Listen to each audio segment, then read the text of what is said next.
Live! Ladies and gentlemen, welcome to the Bad Guy Maddox Twitch TV channel.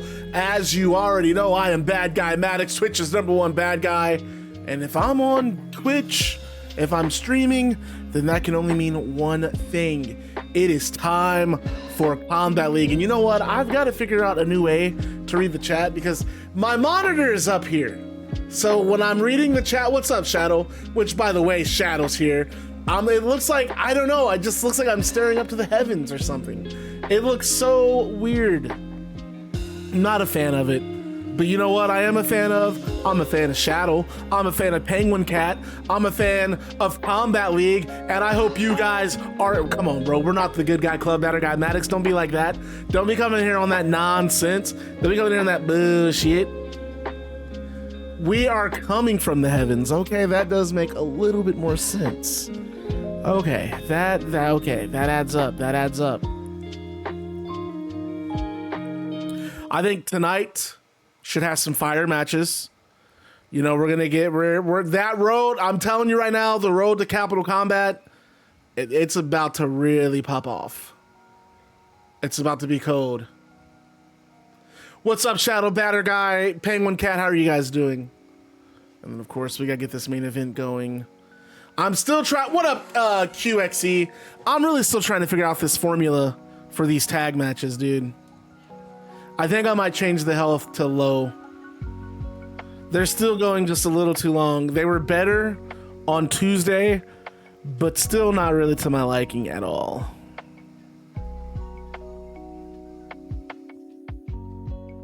Now, why would it do that?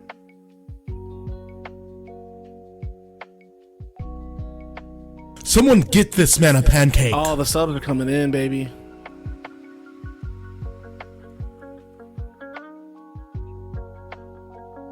Lion Cub going ham with the subs again. We love to see it. I'm trying to figure out why it won't just let me pick Matt Hardy.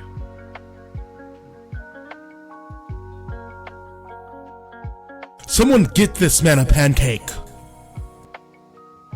Like, can you not turn off managers or some shit? There we go. God damn, why did that not work? I think the tag match is going to be popping tonight, dude. Kenny Omega, Will Ospreay against the Hardy Boys in the main event. Sign me up. I really Someone like, get now this that man a pancake. My team, I'm not going to lie. My team to win the tournament was Damian Priest and Bray Wyatt. Now that they got eliminated, I really think the winner of the Hardys and Omega Ospreay, that's kind of who I want. Start the stream off the proper way. We love to see it. What's going on, Sean? Sean, you have nothing to apologize for. We're just glad to see you tonight. What is going on, Mr. Mata? If I'm not mistaken, that would be Mr. Inferno himself. Someone How get this man a pancake. I'm good, thanks. How are you? I've not long got home from work. Oh, shit. I feel good. The Boise State hate watch is going well. I got my calculus work out the way. We lit. Can't believe I read that. We lit. I still want Hook and Darkon. You know, they're on my list. Someone get this man a pancake.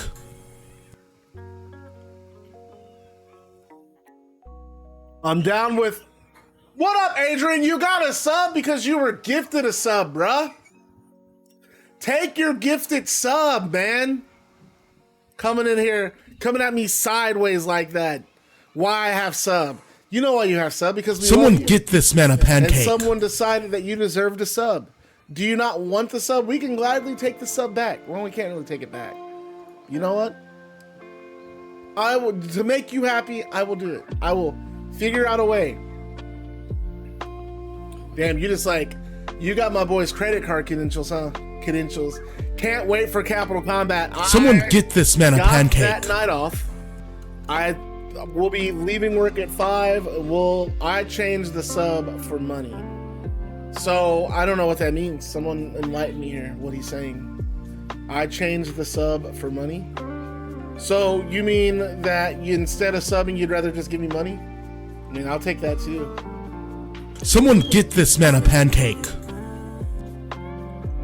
It's my youngest. Well, my youngest nephew's birthday.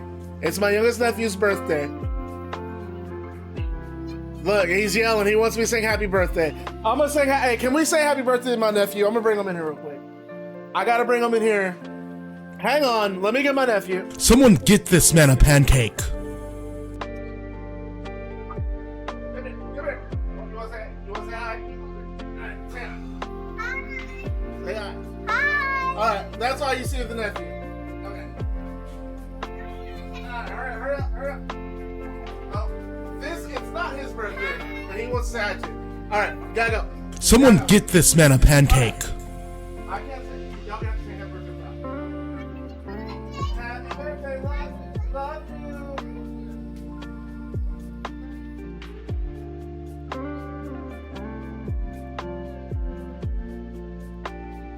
Oh!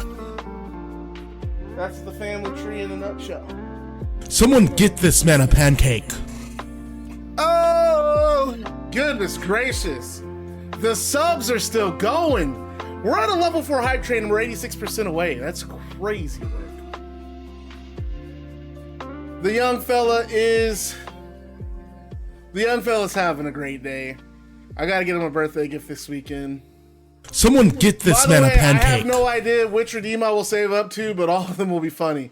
Penguin Cat, I am gonna say, well, I will say this. Batter Guy Maddox has been in the stream for a long time. All I'm gonna say is you might want to save your channel points. Someone get this man a September pancake. 19th. That's it. Holy shit, the subs are still going. My God. Where are we at on the sub? We got a level 4 hype train. Goodness gracious. Lord heaven.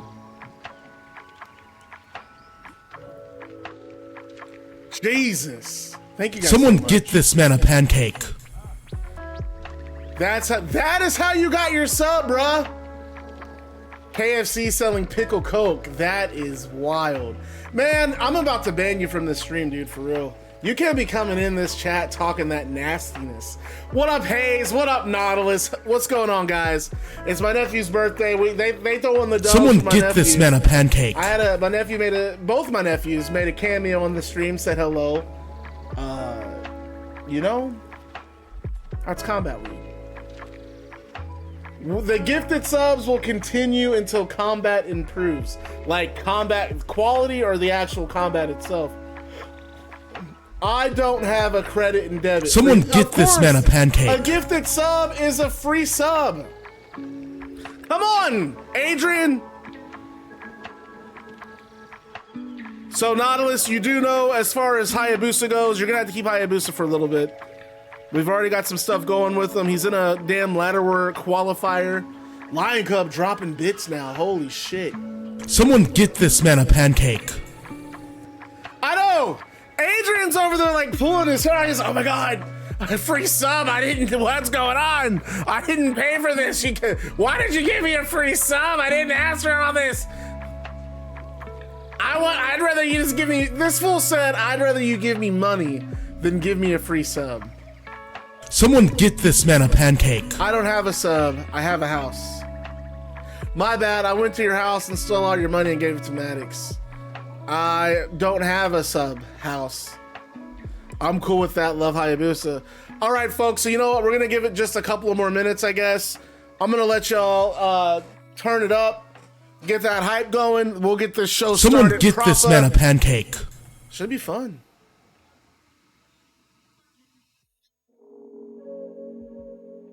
This fool, you know what? I ain't gonna waste any more time on Adrian Pro. I'm worried about him. I really am worried about him, y'all. Like, if someone would look out for my guy and just make sure this guy knows to look both ways before he crosses the road. Someone get this man a pancake. I think I feel comfortable. Oh, we found the bridge. I had my top investigators on it. We found yo ass. Yo ass can't hide from us much longer, bruh.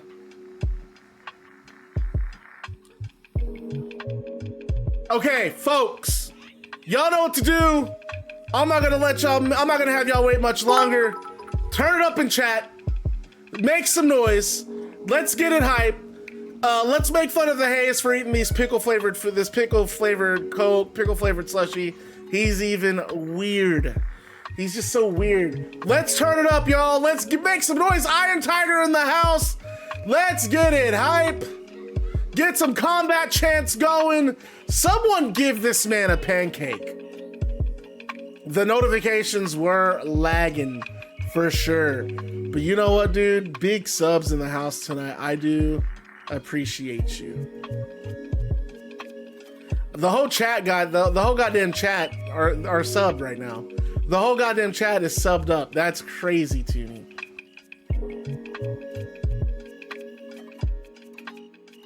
I'm at the Barcelona versus Real Madrid as we speak.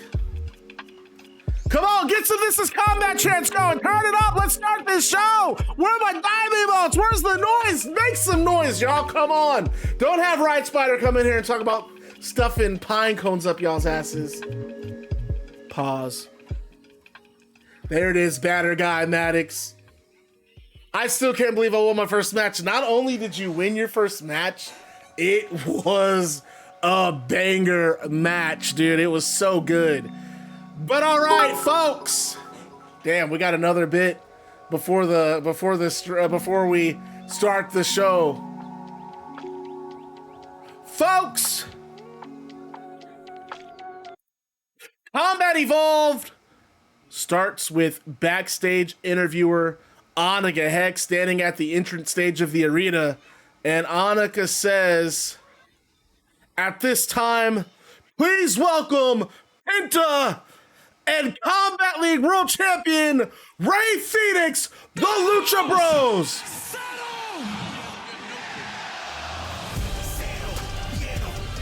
These are my boys. And Penta struts out on stage. And not too long after, the Combat League World Champion Rey Fenix comes out, arms up, crowd loves these two, showing their support. We got our world champion, and I'm gonna remind you guys, because of course, absent is Rey Fenix's Combat League World Championship.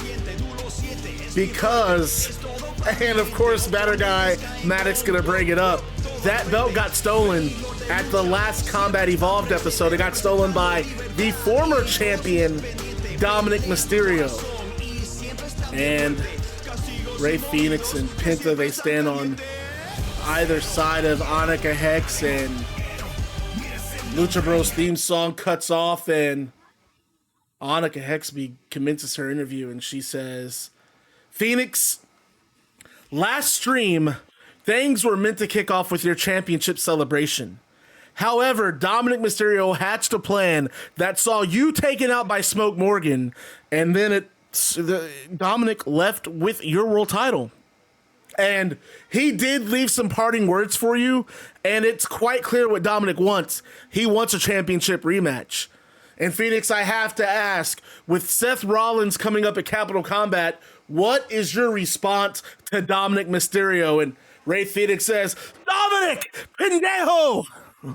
I beat you once, I beat you twice, and next stream, I will beat you again because I am the real world champion." And the crowd cheers in response to that. Rey Fenix then runs across the stage, hyping up the arena, just throwing his hands up, trying to get the crowd more amped up. And he steps beside Penta, and Penta puts his arm on Rey Fenix's shoulder, and he says, "Next stream, I will have my brothers back. Dominik Mysterio, Smoke Morgan, Cero Mano." And then their theme song hits, because guess what? We are starting this show with this tag match. Smoke is still suspended.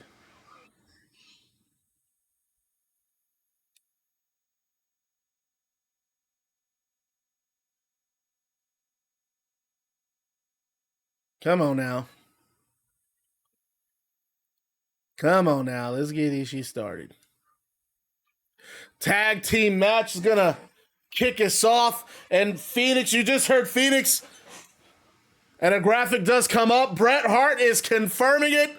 Bret Hart is given the go-ahead. The main event of Combat League on Tuesday, our next stream. And I might stream Monday. I haven't decided yet.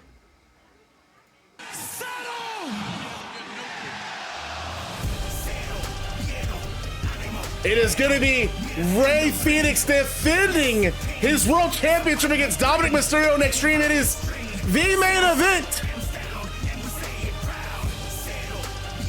But right now, we got tag team action.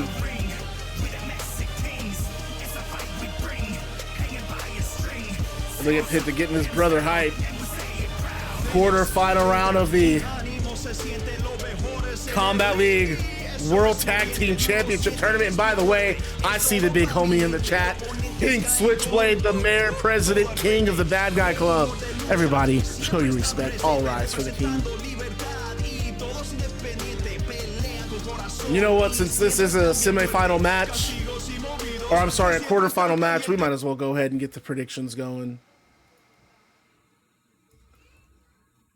And Adam Cole, and this actually, I think, could be fire. You know it's all about the power.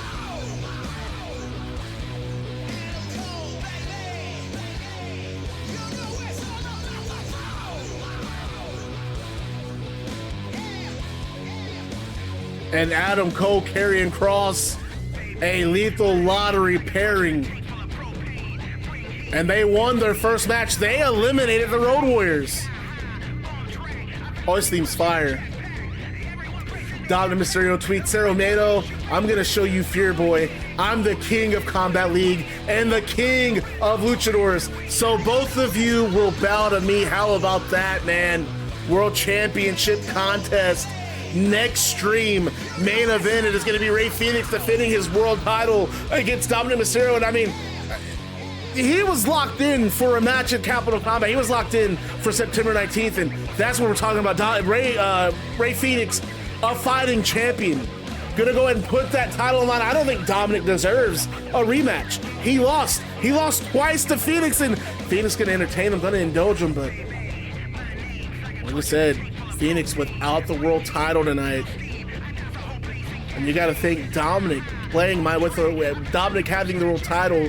I mean, you saw some of the photos he uploaded on his Twitter account on social media with that belt. You gotta think probably getting in the head, if not in the head of Rey Fenix, he's at least getting under his skin. And this has been a really intriguing tag team in this tournament. I mean, really polar opposites, but I do think both men have made the best of their situation. And I mean, again, eliminated the Road Warriors in the opening round of the tournament. And it's gonna get even harder for them here because now they're taking on the Lucha Bros, the world champion. They're standing in the ring with the world champion. If you're Adam Cole, if you're Karrion Kross, it's probably not lost on you that you're in this match with the world champion. Can you not hear the game audio?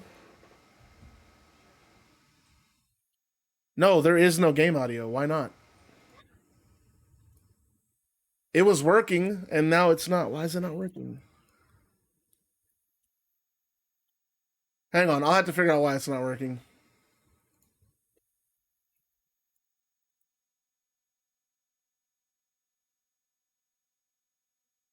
No, the capture utility, my 4K capture utility is not working. So you have to trick it sometimes to get it to work. So you have to switch back to HDMI audio, and then you have to fucking bypass it, and then it should kick on. Yeah, there we go. All right, audio's on. Sorry, we didn't get any Karrion Kross music. And Adam Cole starting off with a neck breaker.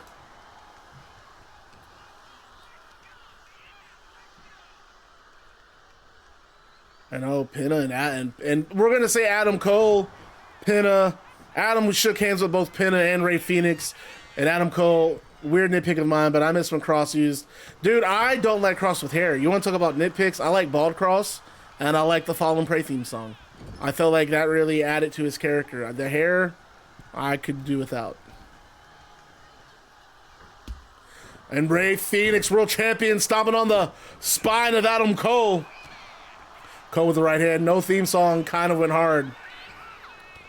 And Fenix Irish whipping Adam Cole into the turnbuckle and bringing brother back in. And winner of this match does advance to the semifinal round where they will take, can you imagine the semifinals being Lucha Bros and Omega and Ospreay. Fuck. And I already have the first challengers for the tag titles planned, by the way. At least tentatively. And Adam Cole. Wait a minute. Adam Cole reversal. Oh, what the hell's going on here? Penta being tossed in a Karrion. And I don't think Adam Cole realized Karrion was in that. And that's what we're talking about. These tag team matches are, I mean, when you're in that lethal lottery, you're working with somebody you wouldn't normally work with. And like we said, we've seen Carmelo Hayes and Javon Evans. They've made it work to their advantage. But I mean, Karrion and Adam Cole, still trying to figure it out, but it's gotten them this far. And again, a double stomp from Fenix to Karrion now. And what an aggressive knee from Rey Fenix, rocking Karrion Kross. And man, we got a stacked show. I mean, this is the one of two quarterfinal matches, and in fact, the last quarterfinal match in the tag team tournament taking place tonight is Rey Fenix clubbing blows across the chest, and Penta joining with an elbow that takes Karrion off the apron, and now Fenix going after Adam Cole. Adam saw him coming, drop him over that top rope. As we're saying, main event will be the final quarterfinal match of the tag team tournament. It is going to be Kenny Omega and Will Ospreay against the Hardy Boys. Yeah, I don't understand that. Wow, Cole and Karrion already using a breakup. Wild. Oh, and no, that's not good for Fenix walking into that big boot. Adam Cole had Fenix tied up, and that did give Kross the opportunity to take advantage. And what an exploder suplex from Kross. And Kross tagging in Adam. And both these men, I mean, you've heard them talk, maybe not Karrion, but Adam Cole, he wants to be a world champion in Combat League, knows this is his ticket. A forearm from Fenix. I don't think Cole realized Fenix back in so quickly. Fenix goes for a pin and only gets a 1 count for his effort. So there's only 2 breakups left for Cole and Kross. Someone make a mental note of that. Shit, what the hell was that? Cole saw Penta waiting. And now reverses that Irish whip, and they go into a neutral corner. And Cole, big pump kick. And that one, I look like everybody have rocked Fenix. And the world champion's got so much on his mind. You know, he's got the title match with Dominik Mysterio next stream, and then not to mention Seth Rollins. What a knee! Seth Rollins at Capital Combat. Did someone see that? I think it's former Mint. I don't know about that. Penta tagged in. And now Karrion. How would you book Kross if he was your main champion? Honestly, I don't think they did a bad job in NXT. I love that match with Finn Balor where Balor accidentally bumped into Scarlett and Kross just went apeshit and choked him out. I thought that was awesome. If Karrion Kross worked for me and I was serious about, like, okay, I want to rehabilitate this guy. We know he has a following. Let's capitalize on it. See if we can push him to the moon. The first thing I'm going to ask is, what are your thoughts on going back to being bald? That would be the first thing. And then I would just do the Stone Cold Killer. Kind of like what I'm doing with Smoke Morgan, I guess. And Kross tagging in Adam Cole. They double team Penta, send him to the ropes, and big overhead toss. And man, Penta hits the canvas hard, no give. But Adam Cole now. Oh, it just took the pin. That's Penta. We've seen Penta use that move, and Fenix breaks it up. Both teams have 2 breakups now.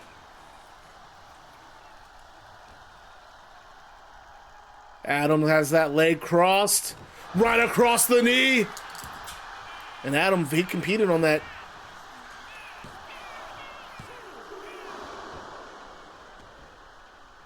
Ooh, now that is refreshing. What I was going to say is that Adam competed on the debut episode of Combat Evolved. He beat Barry Barnes. And speaking of Barry Barnes, we do have some footage. I do want to let you guys know that Barnes and Anna Adams, they did something at the end of last Combat League or Combat Evolved, and when I saw the footage, I couldn't believe it. We're going to air that footage later tonight. I don't want to talk about it too much now, but I do want to say that, man, it just makes me feel good knowing Adam Cole beat that scumbag. And the sling blade from Penta. Tagging in Rey Fenix.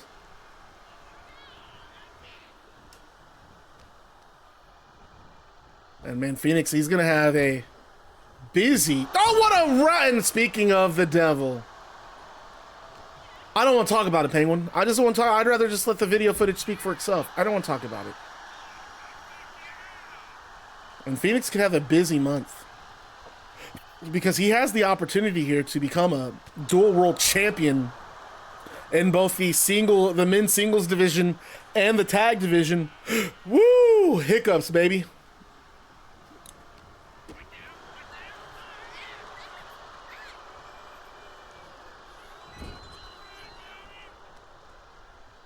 And Penta with an Irish whip, but no, Karrion does reverse it. No, Penta with a counter lung blower. Oh, using the turnbuckles as an assist, and now Penta pinfall. Lucha Bros could be advancing. No, Adam Cole breaks it up. Cole and Karrion down to 1. Hayes, I don't know, bro. It ain't looking good for you. Sling blade from Penta.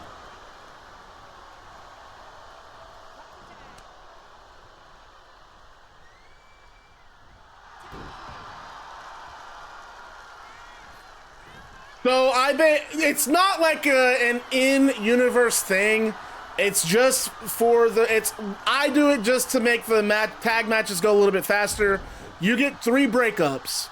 After you use the 3rd breakup, I take control of whoever's on the apron so they can't break it up anymore. And then I just kind of use a fictional, like, oh, he got knocked off the apron. The other tag partner prevented him from getting in. It just kind of like makes the tag matches go by a little bit quicker. And if you have a universe mode or something like that and you're having issues with tag teams but want to do... I don't know if I'm going to do 5 breakups for title matches. I did when I made the breakup system part of Combat League as a promotion, but I'm no longer making it like a narrative thing. It's just something that I do mechanically to have faster tag matches. I think it's always going to be 3. Jesus, putting some mustard on it. And Adam Cole with the suplex on the outside. And that's what we're talking about when it comes to the World Tag Team titles. This is what it means to be a world champion. You got to go for broken. Both teams doing just that. So we literally just found out that Rey Fenix is going to be defending his world title against Dominik Mysterio at the next Combat League show, at the next Combat Evolve, sorry. And then we went straight to a match. So those are the only 2 things that have happened on this show so far. So you came in at a good time. And the tag match has been pretty good, I would say. What do you guys think? I think tag match has been fire. I really kind of want Lucha Bros to win, but I really would love Lucha Bros to win, but for the sake of making things convenient, Karrion and Adam Cole winning would be awesome too. Shit, he's just going to dump him on the outside. Karrion might prevent this. Karrion just punishing, and you got to think Dominik Mysterio. Sunset flip over to the outside, and he just tossed Fenix. Fenix hit that apron. You have to think, why isn't the title defense at the pay-per-view? Because the title defense at the pay-per-view is Seth Rollins versus the champion. That's already been booked. Bret Hart's already made that official. So Dominik stole Rey Fenix's title. Dominik told Rey Fenix if he wants the title back, he's going to have to defend it. Give him a rematch. And Rey Fenix, look, I already told you guys, if Fenix is going to be my world champion, I want him to be that baby face with that fire who just goes after it. Fenix is going to do the match. He ain't going to cry about it. He's not going to whine and demand that Bret Hart help him get his title back. Okay, you want a rematch? I'll give you a rematch. I've already beat you twice. I'll beat you a 3rd time. And that's what Fenix is about.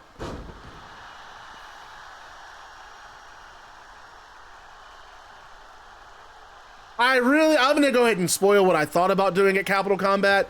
I thought about maybe doing a Fatal 4-Way main event, and it was going to be Fenix, Dominik, MJF, and Seth Rollins. Had it all written, how I was going to do things, and then when I was writing this show, I was like, holy shit, I want to go this way instead. I want to go, so I got something new planned, and I already DM'd the one person about it.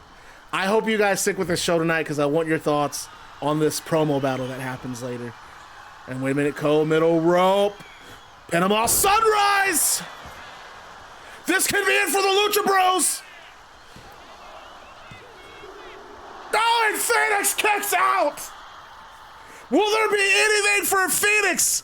I don't think, will Dominik have much to worry about? That's what I have to ask. We know Fenix can beat Dominik, but can Fenix beat Dominik with everything that's happening in this match? Oh, wait a minute, grabs the rope. No, he runs into an elbow.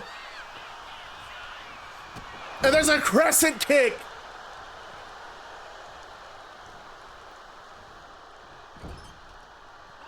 What are my breakups? Is it still Cole and Karrion used 2? Lucha Bros have used 1 because I think here comes a, oh, that's gonna finish it there. This has gotta be it. Finn and Pitta goes for the pin and Karrion immediately in. 2 breakups per team. Fenix could not get to Karrion fast enough to break it up, and Pitta instead. Wait a minute, no, Adam Cole counter. Oh, a springboard sling blade. That was kind of cold. I've not seen that before.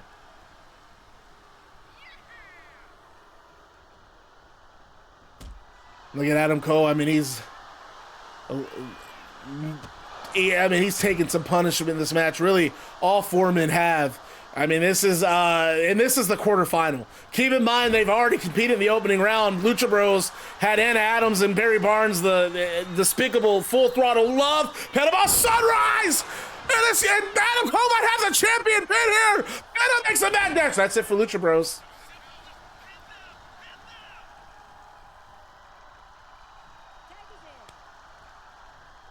That is it for the Lucha Bros, dude. Fenix is screwed. Fenix is screwed. No elbow from Fenix. Fenix still fighting back. Fenix, high knee. And now Fenix on the apron. What the fuck? Fenix left hand to Kross and goes back in, misses the kick. Kross takes the back. Then what a forearm. Put some mustard on that forearm, did Kross, and now Fenix on the shoulders and just dropped over that top rope. And I would say Fenix in a hostile corner because so far away from tag partner Pitta, now Karrion. And I think Karrion and Adam, might have this now, or at least I think they're thinking that. And how could you not think that? With Fenix in trouble, just comes down across the knee. I think he already used the breakup. I think Pitta's not going to come in. Wow, what an advance. Okay, so here's how I wrote this finish, actually. So Karrion Kross attempts a standing chokehold, like a standing rear naked choke, but Fenix fires off with a couple of elbows, and Karrion, he has to pivot because he's eating these elbows, so instead he shoves Fenix into the ropes. When Fenix hits the ropes, Dominik leaps up on the apron and he pulls off Rey Fenix's mask. And Fenix quickly covers his face and falls back into another rear naked choke from Karrion and Penta. And immediately Fenix taps out. Penta notices that Fenix's mask is off, so he covers his brother while Dominik watches from the stage, holding the championship up.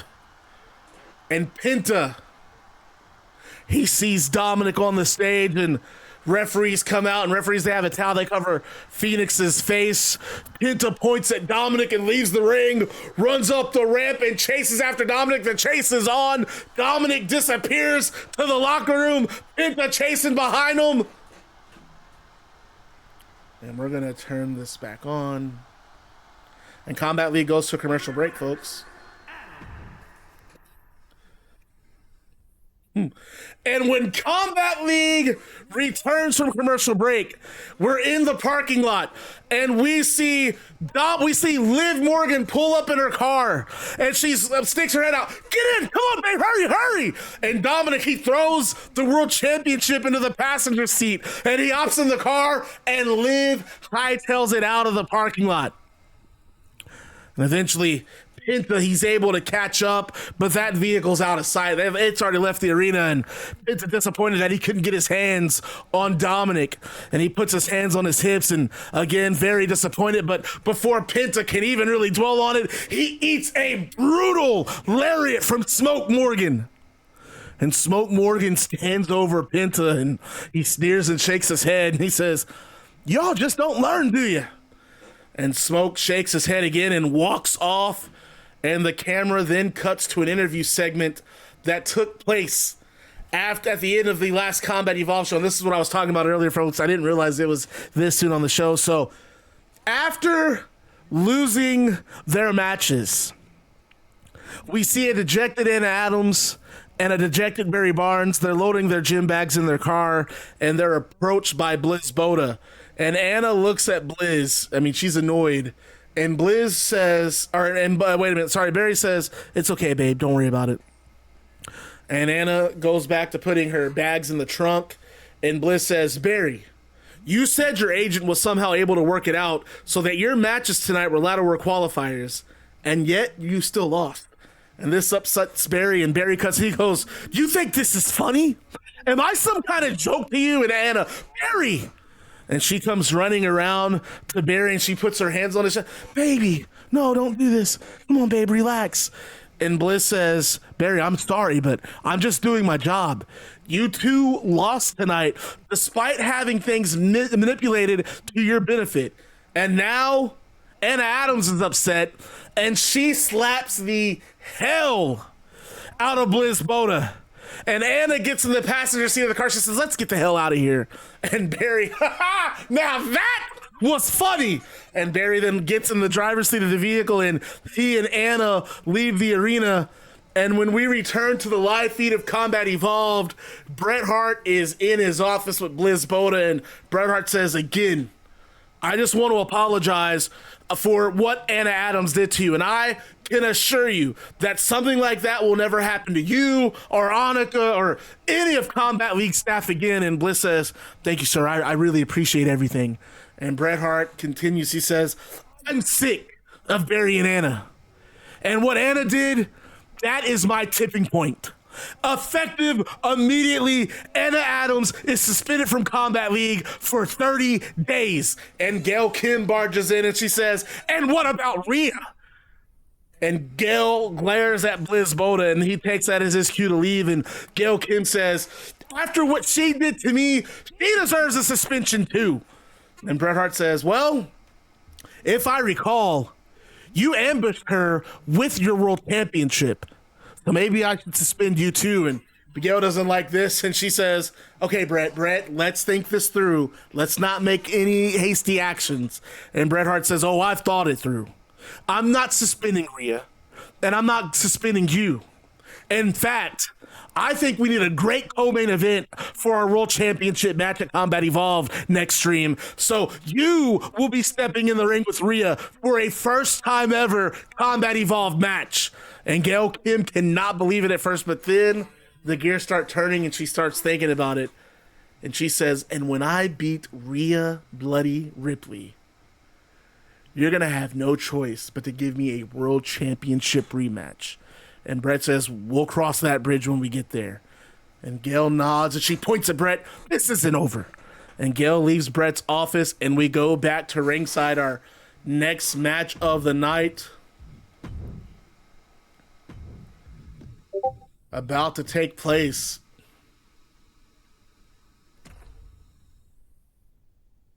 Ilya Dragunov is here in the building, folks. What up, Ilya? We love seeing you. What's up, fan? Not gonna lie, Sting was peak, man. I'm telling you right now, Sting in AEW is probably my favorite run of any wrestler. I will never forget Nacho Mac and I, because Nacho Mac had been roasting Sting. When she first saw him, she always cooked him with the face paint. And then that match that he and Darby had against Ethan Page and Scorpio Sky, I mean, even me, I just remember thinking like, holy shit, Sting is going ape shit this match. And then Nacho Mac was watching, and she goes, "Okay, I will never disrespect Sting again." He went, it was awesome. Sting, I will say Sting's entire blah, blah, blah. Sting's entire AEW run. I wanted Sting and Darby against the Young Bucks at the 2021 All Out. Man, I'm glad we got that as Sting's retirement match. It was so good. It was fun. I'm not even playing Hayabusa's theme song. I'm so sorry, folks. Well, you guys know. You already know. You already know.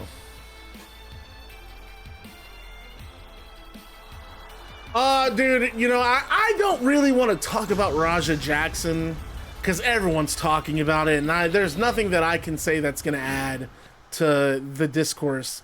You know, I do think that that guy, without a doubt, should be punished for everything that happened.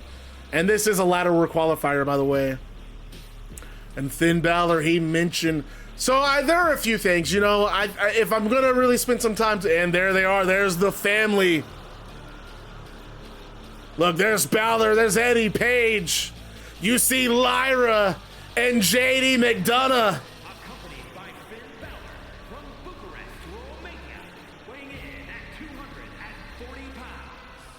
Well, I saw that Mr. Beast donated $10,000 to his GoFundMe, and I think that's awesome. There's just so much. I mean, there's so many nuances going into that story, right?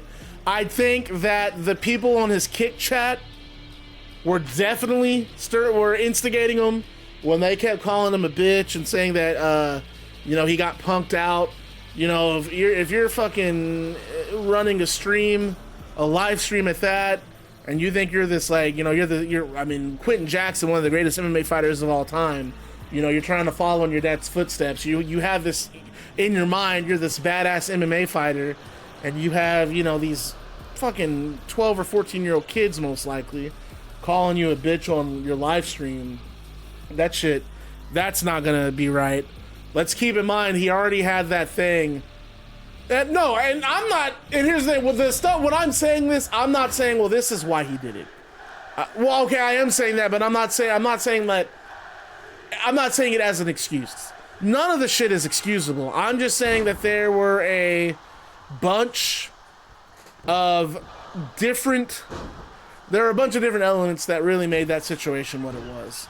And it's just unfortunate that, like, you know, Psycho Stu, I believe is his name, that he was a victim of the combined combustion, I guess. Because you guys do know Raja got knocked out on stream. He got concussed on stream. He was sparring with some guy, and the dude did a fucking spinning heel kick. Which, again, when you're sparring, you're not throwing those fucking kind of kicks. So the guy he was sparring with was definitely trying to get his little shine because the cameras were on. He caught Raja. Raja got hit by that, and I think Raja got punked by his chat when that happened. So you had that happen. Then you have his chat getting on his ass when Psycho Stu hit him with the beer can, which, you know, there's so much to take in. I think the guy that told Raja in the back that he needs to get his receipt, I think that guy really should take a small part of the blame too. I don't know. Raja deserves to be in jail. I can tell you that. There's just no questions in my mind about it.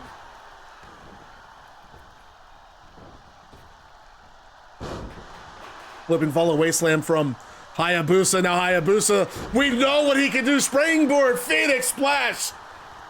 And again, I'm going to talk about that YouTube TV championship. Could you imagine Hayabusa? Yeah, he should get fired. That's the kind of guy that I don't think should be working in any wrestling company, personally. I just want to know, I guess what I want to know before I have, and maybe they talked about this on, maybe there's this context on Raja's live stream. How did that guy end up in the locker room? How did he end up in the locker room? And what made, especially Psycho Stu? Because Psycho Stu thought he was working a program with him, because he hit him with that beer can, and then asked if he's like, you're not selling it. Like, he didn't realize that this wasn't an angle. What happened? What was the communication across the board? Was Psycho expecting him to be back there, or expecting someone to be back there to kind of like kick off an angle to follow up later in the show? Well, I get Raja was invited to the show. Was he invited backstage? Was he asked to be part of the show? I just feel like there's I think this is a lesson that I'm going to take from it. This is a weird lesson that I want you guys to think about when you guys are grown up and you're working. Over fucking communicate. Over communicate. When you think whether you're a boss or an employee, when you think you've discussed something enough, discuss it 5 more times. Everyone needs to know the game plan, because I think that there was a failure in communication. So I mean, for the Psycho Stu guy to think that they were supposed to do an angle, and for Raja to have no idea what the hell's going on, someone failed in the communication part. And then it just escalated from there. And I mean, it's unfortunate that it happened. I mean, Psycho Stu paid a big price, and I just hate hearing that. Dude, I fucks with Eddie Page. And look at Balor trying to get himself involved.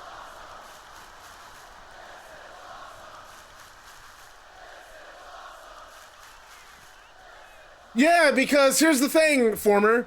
He apologized and he accepted it. But imagine, I can't help but imagine that the guy is looking at his kick chat. And you probably have every 2 seconds a new message calling you a coward, a bitch, da-da-da-da, this, and this. And then you got some slimy fuck working in that wrestling company. And I'm going to call that guy slimy too, because it wasn't cool. He's backstage with you, and he's like, oh, dude, you got to get your receipt. You got to get your receipt when you get out there tonight. I mean, come on, man. Come on. And shame on Raja. Raja gets I'm not absolving him from any % of the responsibility. It's all on him at the end of the day. He's the one who did everything, but like, man, what a complete failure from all parties. I don't know. I feel like once the beer can thing happened, even if they shook hands, right? If Psycho thought that this was part of some... Oh shit, this might actually end from count out.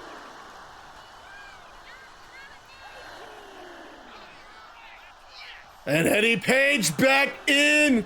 He makes it in. Wow, dude. And eats a German suplex from Hayabusa.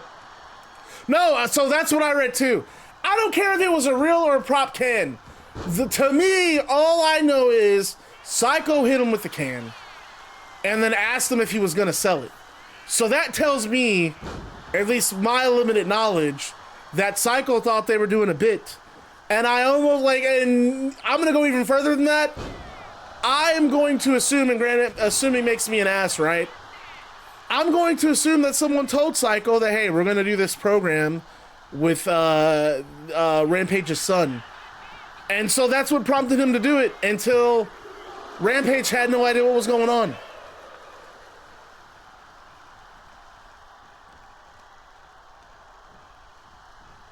So, Penguin Cat, this goes back to our Journey interactive universe. Finn Balor put together a faction, and it consisted of Balor, Lyra Valkyria, her husband LJ Cleary, her fiance, JD McDonough, and they were kind of like a mix of Judgment Day, Bullet Club, and just, I don't know, they were just kind of like an Irish mafia basically. And Balor's bringing that group to Combat League. They got some unfinished business with Satanta, especially now that Satanta more or less by himself, and oh, he misses that leg drop. I don't know about that, Batter, because like not everyone's hip to the wrestling business. If you have no idea what's going on, right, and you go backstage and someone just smashes you with a fake beer can, you're probably gonna take it the wrong way. You're for damn sure not gonna go out there and slam a guy and punch him 20 fucking times and then leave the scene of the crime. But I can understand Raja initially being mad. I can understand him initially being upset in the moment he's hit with that beer can, he's pissed. But I feel like once you guys shake hands and once the misunderstanding is clear, I agree for him, he should have been there. He should have been there. And that's like, shame on whoever invited him. Really, I'm telling you, there's just like, I'm telling you guys, I think the big takeaway from all of this, aside from the fact that Raja should definitely be punished, should be in jail of some sort, I think there was a lack of communication from multiple parties. You're inviting a guy backstage to the locker room and you have a wrestler who hits him with a prop beer can and then immediately asks, oh, you're not going to sell that?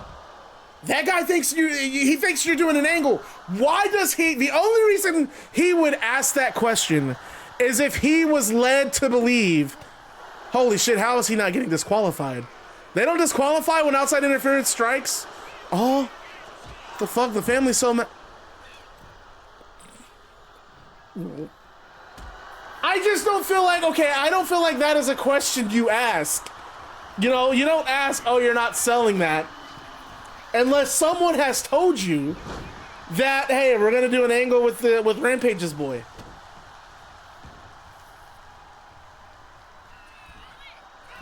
Yeah, but why would he think that? I don't know, man. Holy shit, he did. And oh, Eddie Page showed her up. I actually kind of like either one of these guys in the ladder match, man. They have some cool offense. JD got fucking beat the shit up, though. Finn Balor was like, fuck you. Don't you dare.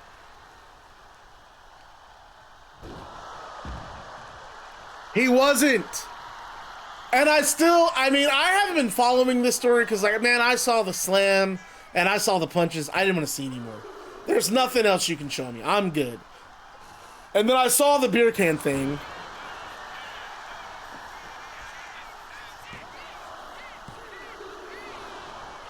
Okay, but even then, I feel like it's the company, it's that promotion's responsibility, a booker, a promoter.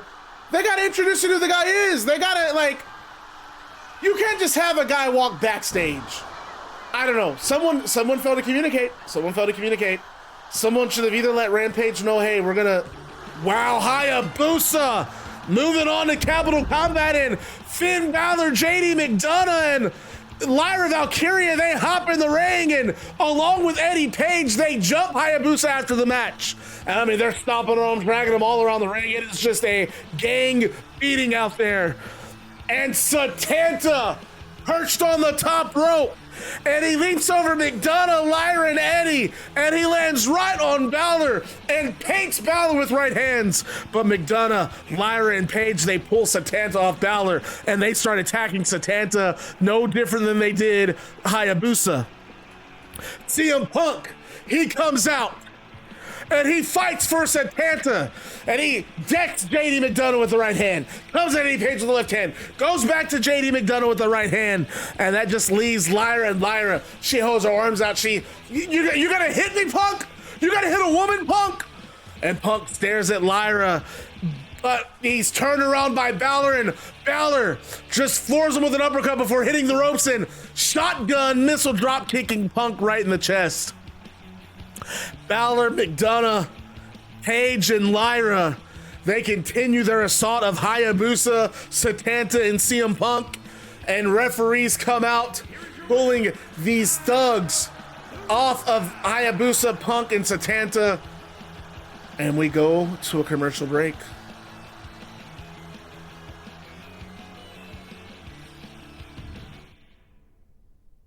Yeah. Could you imagine if, like, and here's the other thing, imagine if he just did that to some random guy at a bar, you know what I mean? Imagine if some guy in a bar said the wrong thing to him and he pulled that shit, man. I'm not saying, like, I'm not necessarily saying Cycle Stew is tough, but, like, dude, I mean, I legitimately could have killed somebody. You know, I mean, the guy was knocked out from the slam, you know what I mean? He got slammed, he was knocked out. To then throw... Fuck, man. How many punches that guy throw? 12? I don't know how many punches. Does Raja... Not that I'm aware of, but I mean, his dad for sure did.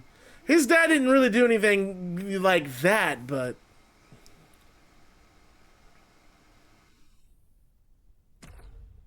Quentin had some stories growing up. 21 punches is insane. I mean, dude, 2 punches. I feel like, right, I'm going to be honest. Would it have been fucked up still? Yes. But had Raja just gotten in there and slammed Psycho and maybe hit him with a punch, I would have said, you know what, this guy has no business being in a wrestling ring.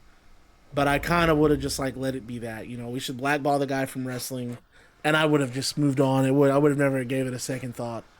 But to do what he did, yeah, man, I don't know. I can't forgive that. I just can't. I can't forgive that at all. And then he left the fucking... You know, if I feel like had he not left that arena, had he not left that building, he would have been arrested that night.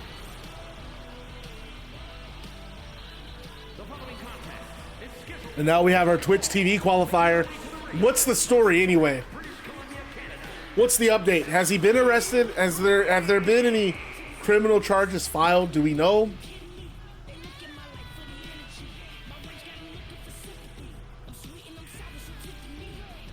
I don't know, man. I don't know. I just think you have a mixed brew, batter guy. I said I wasn't going to talk about it, but here we are. You know what? That's what this stream is for. Here's the thing. When you combine, you have a kick chat that is cooking your ass. You have the knockout where you got hit with the spinning heel kick. It rocked you pretty hard only a few days before. You have a guy in the back telling you to get your receipt. And then, of course, you also got embarrassed. I mean, you got that can slapped on the side of your head. You got embarrassed in front of your audience. I mean, it was just the unfortunate ingredients for... I mean, immediately, what did the guy say? What did Roger say? I'm not a bitch. I'm not no bitch. I think his kick chat got to him. I really do. I really do. And, you know, I'm not a fan of those, like... You know, like, man, I'm not gonna lie. If you guys want to be transparent, I would love to be in a position where I didn't really need to work. You know, it would be also... I don't even know if working would be the thing. I would love to be one of those guys who has a Twitch stream, who has a decent following. Like, maybe I'm not... leave my job making income, or maybe I'm not recognized in public, but, like, 50 viewers a stream... You know, just people like in here, like loving the Bad Guy Maddox shit. That would be awesome. But I would not want that. And you see so many streamers with that kind of audience. They're just kind of like very toxic. They kind of reinforce negative behavior. They encourage negative behavior. I like Aiden Ross, you know, I don't, not to call out like any big streamers or anything like that. Like, I've seen some of Aiden Ross's streams. One, that guy's weird as fuck. I don't know about that guy. I'm really worried about cats like that getting popular. But his chat, dude, I would not want to chat like that. I would rather have what I got right now, you know, 10 viewers, people who I feel like we don't know each other on a real personal level, but I still feel really close to you guys. Like, I feel like I know enough about you guys to kind of like, I know your identities, versus having like, I'm in a chat that's just going to kind of encourage your worst behaviors. That's not, I'm not a fan of that stuff. I hope he gets banned from Kick. Not because he deserves it, because he does deserve it, but because, like, get him away from those fucking weirdos. Get him away from those people on those fucking... that community's gotta go. Yeah, you know, you can't... all you can really... what are you supposed to do? As a ref, as the referee in a company, you got this MMA fighter... guy who's training to be an MMA fighter, to be a pro MMA fighter. No, and here's the thing, Godfather. I don't think he really did any of that to keep kayfabe. I mean, unless he said he did. That's one thing, but I just feel like I'm kind of with former Mint, dude. Like, that guy had no idea what to do. How do you, like, seriously, how do you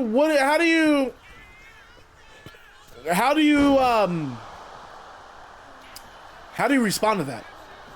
You know, you're not a real referee, right? You're not like a basketball MMA. You're a pro wrestling. You're a referee in the sense that you're playing a role. You're not actually like an official, like an official. You're playing the role of one. And yes, there are intricacies to being a wrestling referee. I'm not gonna say that. A guy comes in that you know is training to be a pro MMA fighter. You know for a fact his dad is one of the greatest MMA fighters of all time. And this dude's going in there throwing some actual like MMA shit. Scoop up, double leg takedown, mount, and then he's throwing punches. What do you do? Can you I would maybe try to pull Raja off of the guy. But fuck, man. You think I want that guy punching me next? Not to like be like that, but fuck.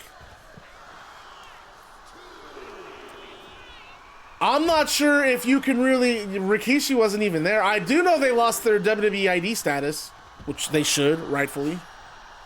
I heard one of the guys that works there was saying that the booker was telling people not to cooperate with law enforcement.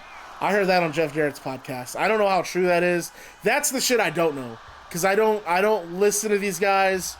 I haven't followed the story. I don't want to follow the story. I just want to know. All I want to know is the guy getting criminal charges? Bye, Nautilus! And there you go. You got Stephanie Vaquer, top rope springboard.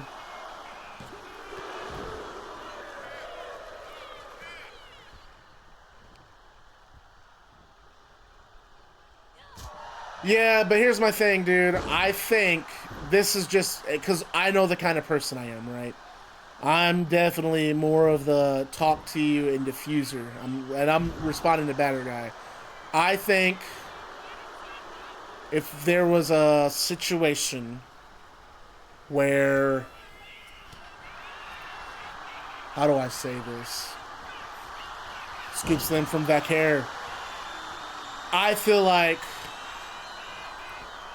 I'm going to put myself in a situation like that, right?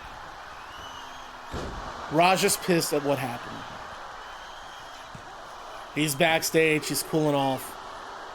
I'm going back there. If I'm that guy that was back there, instead of instigating about a receipt, my ass, how I am at work, how I am in situations like that. Hey, dude. Hey, man, I hope, are you good? A triple check. I'm just making sure you're good because, look, I know what happened out there. I know the beer thing. That wasn't cool. I get it, but, like, you have to understand, he didn't know.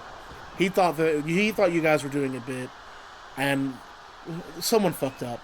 You know, he's not like that, man. And you know what? I'm sorry that happened. Let's just forget we're gonna do any of the in-ring stuff. Let's scrap it. Let's just scrap it.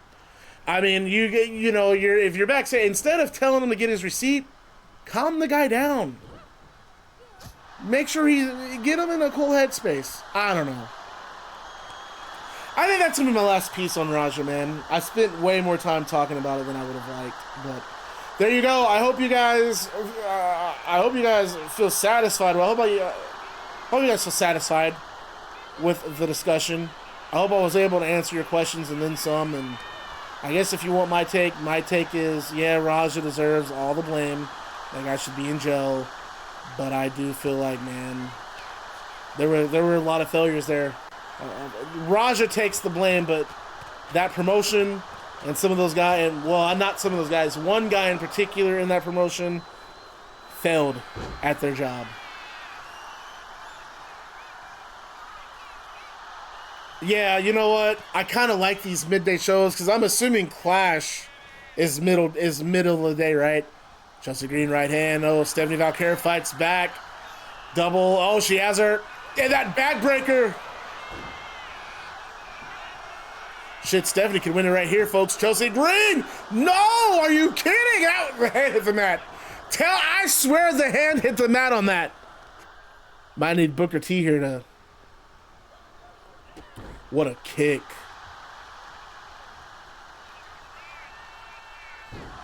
Yeah, it's crazy, man. 1 p.m. Central. So I'm going to be real. I like these midday pay-per-views. I just wish I didn't work during them. Because Forbidden Door was at like noon. I remember the NXT UK, their takeover was like 12:30. Dude, that shit ended and I had all day to myself. I loved it. Oh, that's it for Chelsea for sure. You can't eat 2 of those.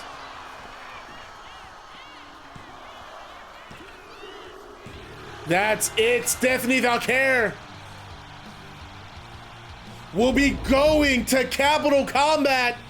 And, dude, okay, the Twitch TV ladder war. Stephanie Vaquer joining Jade Cargill and Tatum Paxley. I'm with that. I can fucks with that. Go ahead, King Switchblade. Talk your shit. What a performance from both ladies. But it was Vaquer on top. Man, what do you do for work for me, man? Fill me in.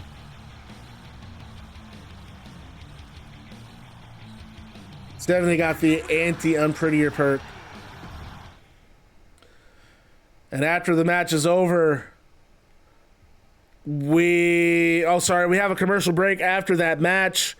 And when we come back from commercial, Combat Evolved is backstage with Bliss Boda, who is with Tegan Knox, and Bliss says, Tegan, last week you made your Combat League debut.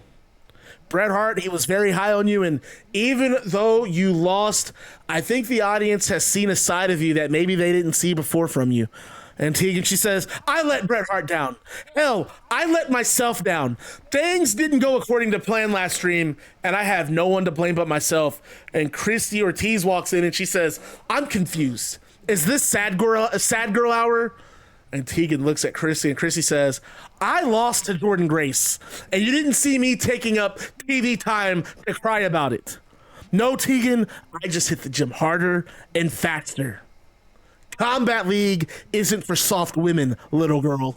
And Tegan Knox, she's heard enough, and she plants a right hand on Christie, and Christie fires back with a punch of her own, and these two get into a full-on fist fight that Combat League personnel, the security personnel, they have to run in and separate the two. And man, that's insane, and we go to ringside. All right, Penguin Cat, you still with us, big dog? Adrian, are you with us?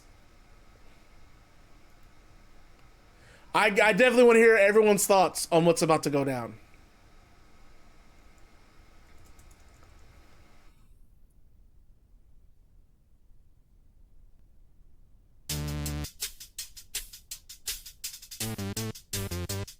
And we go back to the stage, and Maxwell Jacob Friedman, who was not scheduled to be on tonight's Combat Evolved, comes out on the entrance stage, and this crowd is behind MJF.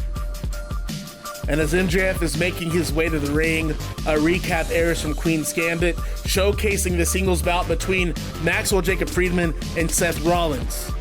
And Paul Heyman would inevitably play a factor in the outcome, grabbing at MJF's ankle when he tried rolling back into the ring from the outside. And this gave Seth Rollins the opportunity to curb stomp his way to victory. And back in the ring, MJF has a microphone, and he's staring at that recap. He's staring at the Jumbotron, watching that Queen's Gambit recap, playing that moment back in his head, and crowd chanting MJF. And MJF, he looks down at the canvas, and he's frustrated at what happened. He says, now I'm man enough to admit when I've made a mistake, and I, Maxwell Jacob Friedman, made a mistake when I underestimated Seth Rollins and Walrus Paul Heyman's intelligence. And MJF continues, and he says, at Queen's Gambit, I thought that I had seized the moment. I thought I had Seth Rollins beaten in this ring.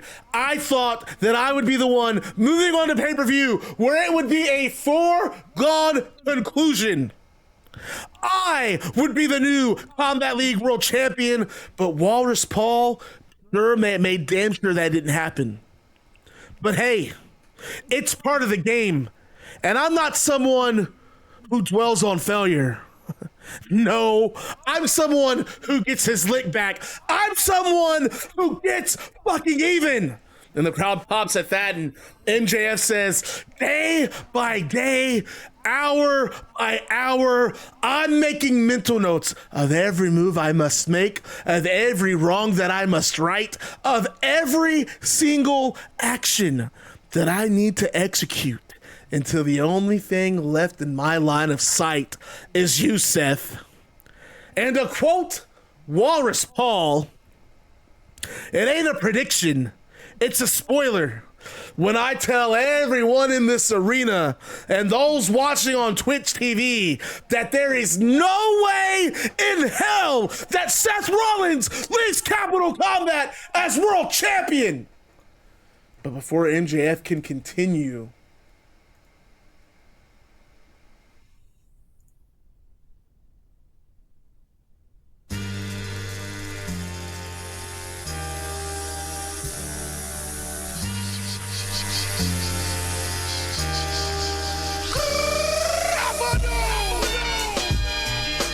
John Cena comes out on stage and he taps his finger on his wrist. He says, your talking time is over.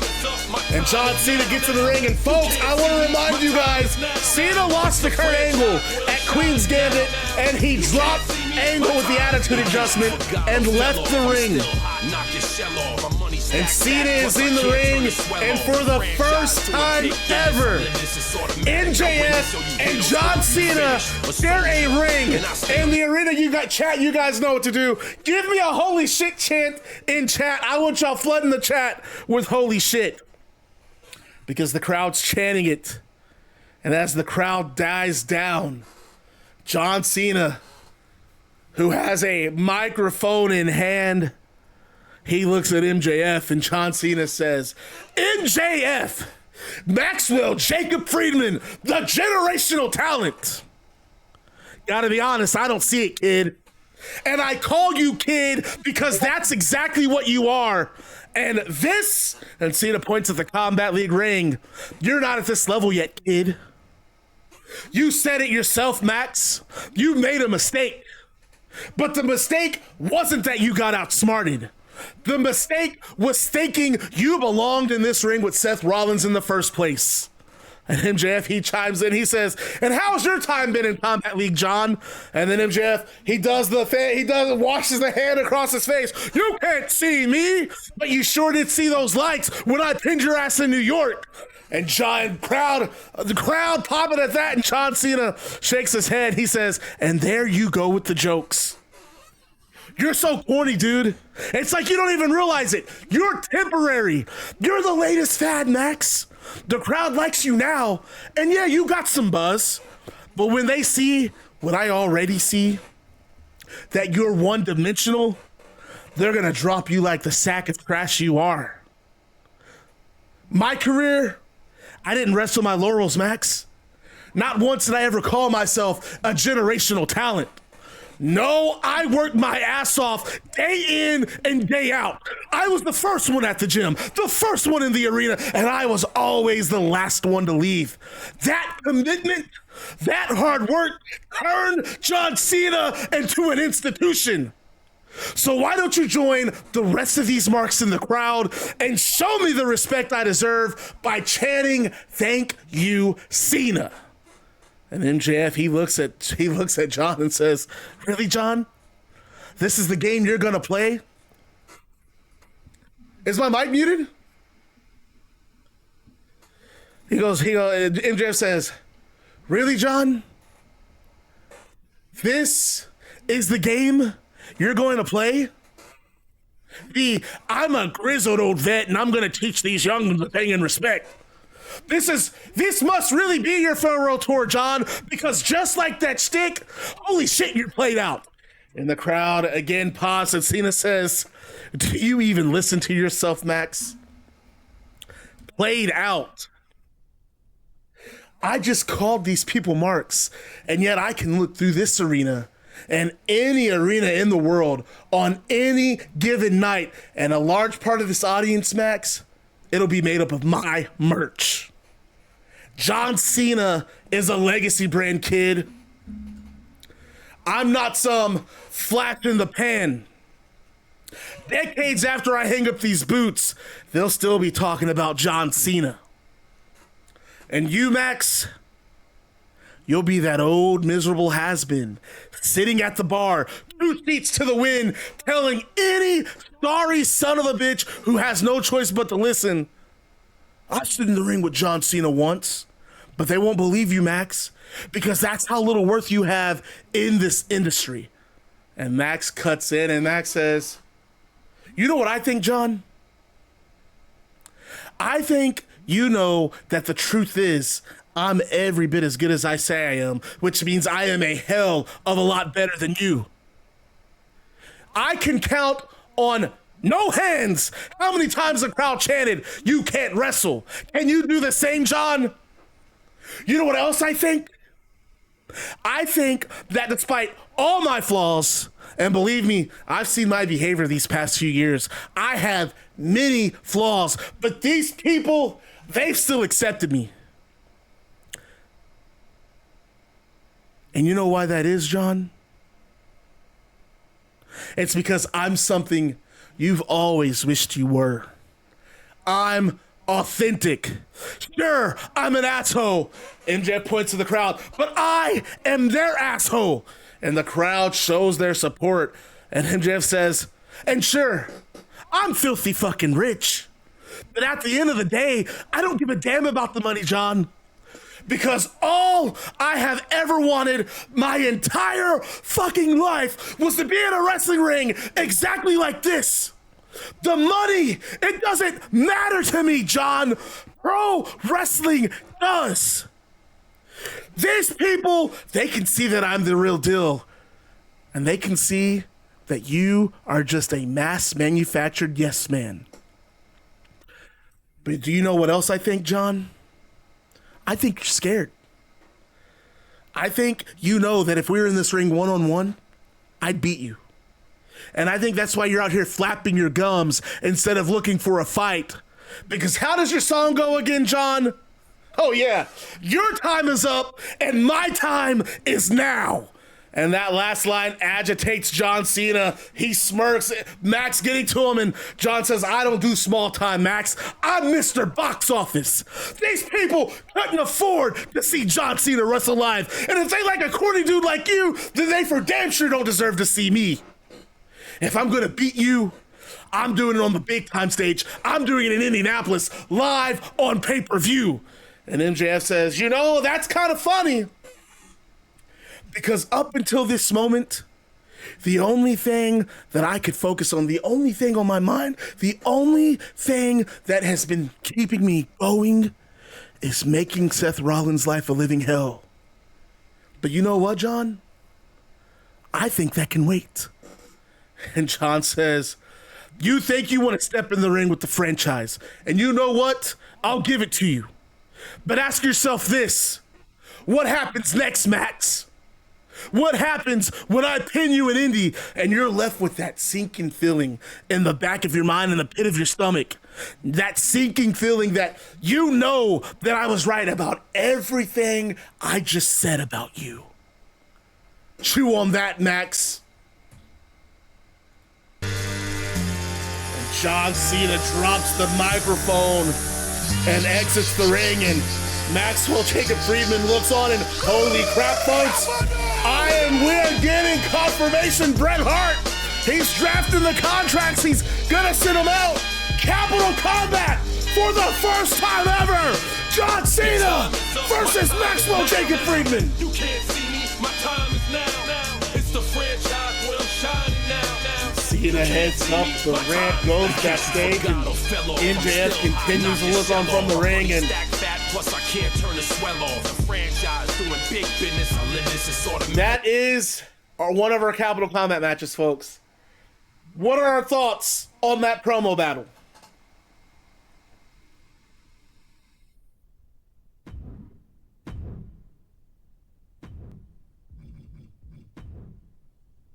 And how about that Indianapolis, the card of the pay-per-view, getting even bigger? MJF, John Cena, one-on-one for the first time ever. But folks, we talk about Capital Combat. Let's go back to the ring for another Twitch TV qualifier.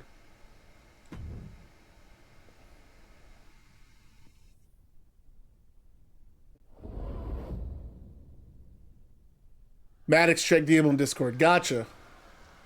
Looking now. It's not over until I win. Next week, give me a match against anyone. Well, I got some matches to fill out. Adrian, you turned heel when you dropped. Have you been watching Combat League? That's my first question. Because you turned heel at Queen's Gambit. You literally, did you not get heel vibes from that promo at all? He called the audience marks.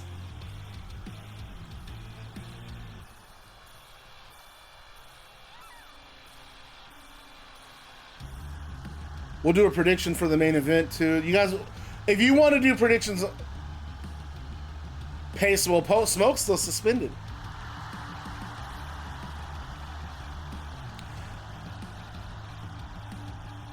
It was okay, interesting. I can rock with that with John Cena.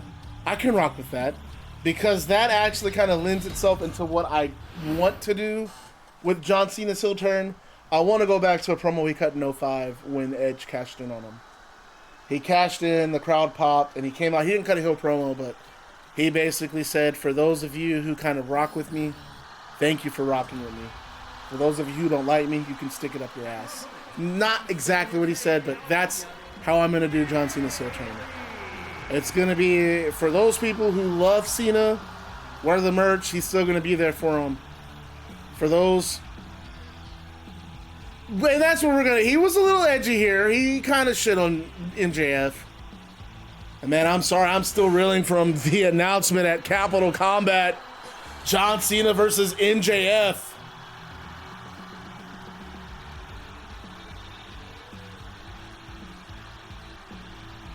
And how about that?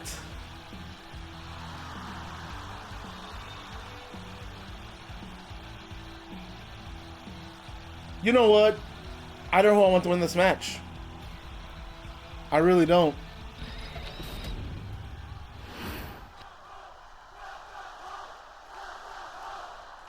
Who y'all got? Bayley or Jordynne? And we're going to figure out the fourth competitor in that ladder war with this match. We know Stephanie Vaquer joining Jade Cargill and Tatum Paxley, and who will be the fourth woman to go to Indianapolis to compete for that Twitch TV title is Bayley, right hand, and now has, wait a minute, she's got Jordynne Grace on that middle rope, double knees to the midsection. And that really doubled Jordynne Grace over, but no, Jordynne kicking Bayley off. And Jordynne picking Bayley up, military press slam. Look at the strength from Jordynne Grace walking around with her, and oh, Bayley hits the canvas. And how often has Bayley competed with somebody who can really match her in strength the same way that Jordynne Grace can? I can't say it's been often. If ever, to be honest with you. As Jordynne picks Bayley up. Inverted atomic drop, and both these women have had competitive matches on Combat League. And now Bayley wrist lock, and Jordynne, look at Bayley cranking that in. Just a fantastic application. And now Jordynne Grace counter hammerlock. Trying to put some leverage on there. And Bayley takes, I mean, when it comes to just expertise and that veteran, that ring savvy, Bayley has it, and Jordynne counters though, headlock, and squeezing tight. And you know, you're not going to see this, I'm going to be just quite honest with you, you're not going to see the mat wrestling at the ladder war, because the only way to win the ladder war, climb up a ladder, grab the Twitch TV title. And you know, Bret was very transparent. We talked to him on a presser, actually the Queen's Gambit post-show scrum, and he said that a ladder match wouldn't have been his first choice. But you know, he said Combat League, one of the things he has to make concessions, and what he may not like, fans do like, and he has to deliver a product that both that satisfies the fans as well as, and there's an elbow, as well as, you know, pays its respect to pro wrestling. And you're seeing excellent matches every week on Combat Evolve, but man, that pay-per-view is going to be something else. 2 ladder wars for the Twitch TV and YouTube titles. Jericho was peaking, you know, and Jericho might be coming back, WWE fan. 2 world title matches. We know the winner of Dominik Mysterio and Rey Fenix will be defending against Seth Rollins, and we also know that as far as the women are concerned, it's going to be Toni Storm defending against Sol Ruca. And also joining, I don't think about Edge return. I don't think that's going to happen anytime soon, no way. We also know that, I mean, announced just minutes ago, MJF and John Cena. No, I'm not. I'll be real with you. Realistically speaking, I don't think there's anything Jericho can do in AEW anymore. I think that guy has pretty much exhausted all fan appeal. I think he can be funny, but I think he's cooked in AEW. But I do think in WWE, an audience who most likely has not seen Jericho since he last appeared, whenever that was, I'm going to guess probably 2018, 2019. I think that audience is going to be pumped for Jericho. And I think you could do a retirement run in WWE with Jericho. And I think it'll work. And Jordynne Grace, Muscle Buster.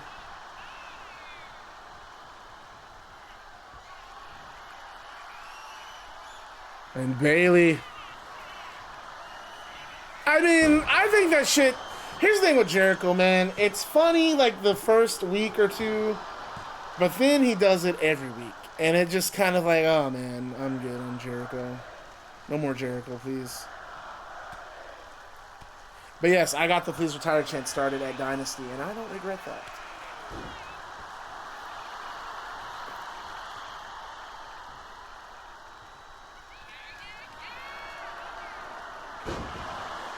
I didn't know. I don't know about. I've never heard about that with DDP. I'm gonna have to read some sources because I don't know about that. I can't comment on that.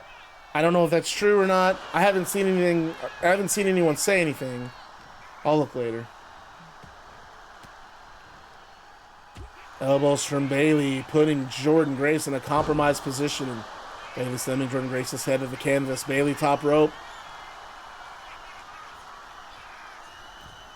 Elbow from Bayley. Oh, wow. I don't like hearing that. Bayley going for a pin. And oh, Jordynne Grace out at 2. Look at the power on display. How do you feel about Bayley's ongoing heel turn while we're on the topic? So, is she turning heel? Is that the end game? I couldn't figure out what... I really don't know what they're doing with her and Lyra. Because I almost feel like Lyra... Okay, I'd have to see it to have a reaction. My thing is, like, hold on, man. Did we not just turn Bayley heel? I'm sorry. Did we not just turn Bayley face, like, maybe a year ago? Like, she's already heel again. But you know what? It's a different division.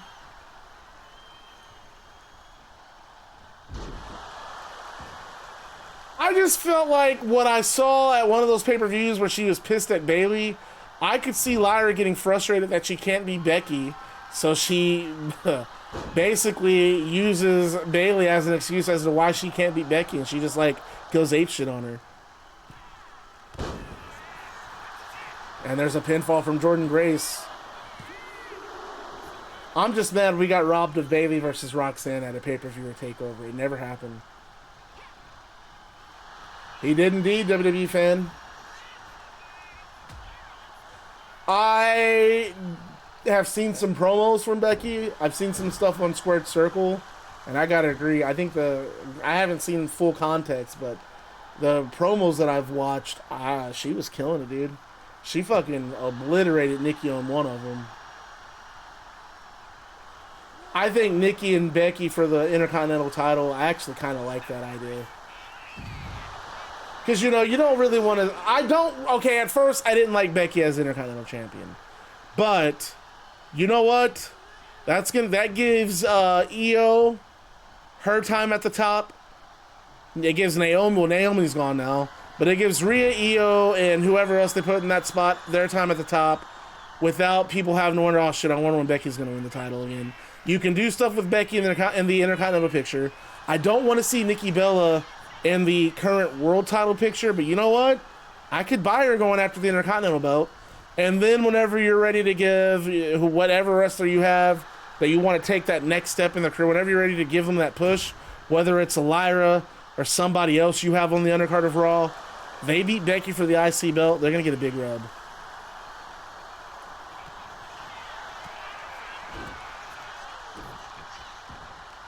I think it's crazy, dude. I mean, who gives a shit? Because I don't really think she said...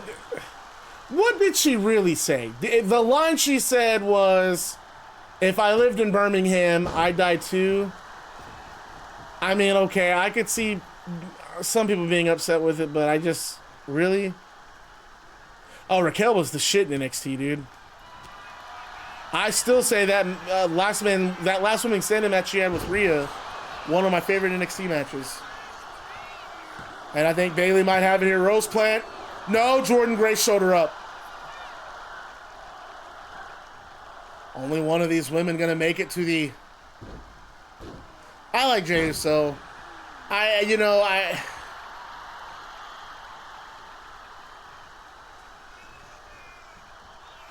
Okay, so like...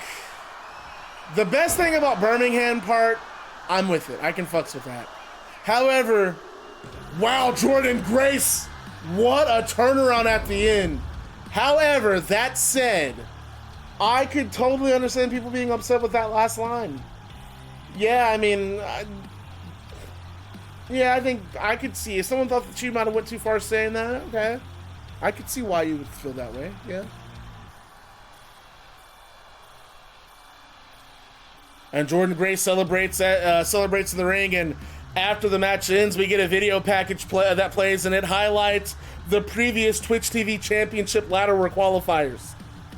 At Combat Evolved last stream, Tatum Paxley defeated Tegan Nox, and Jade Cargill defeated Anna Adams. So those were the first two spots. They secured those spots. They secured the first two spots for the ladder war at Capital Combat.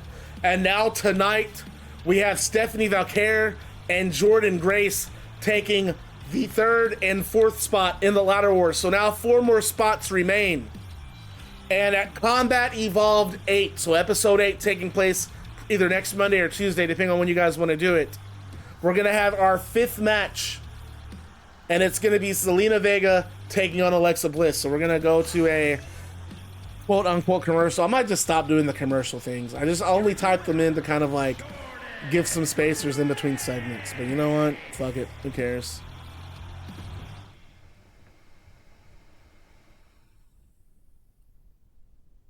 Now it is time to move on to the YouTube TV match. And you know what? I'm fine with it. I'm at a spot with the ladder war where like I'm excited for whoever advances. Either one of these guys would be fine, but because Nacho Mac is playing Jey Uso, I'm rooting for Jey Uso. But anyways, as someone who really wasn't a Becky fan or a Lyra fan for that matter, Becky and Lyra's feud got me to like both of them. That's what a feud is supposed to do. Yeah, you're supposed to. I mean, I still think Lyra should have won the feud, but you know, if they go with Becky is to elevate the title, I can fucks with that.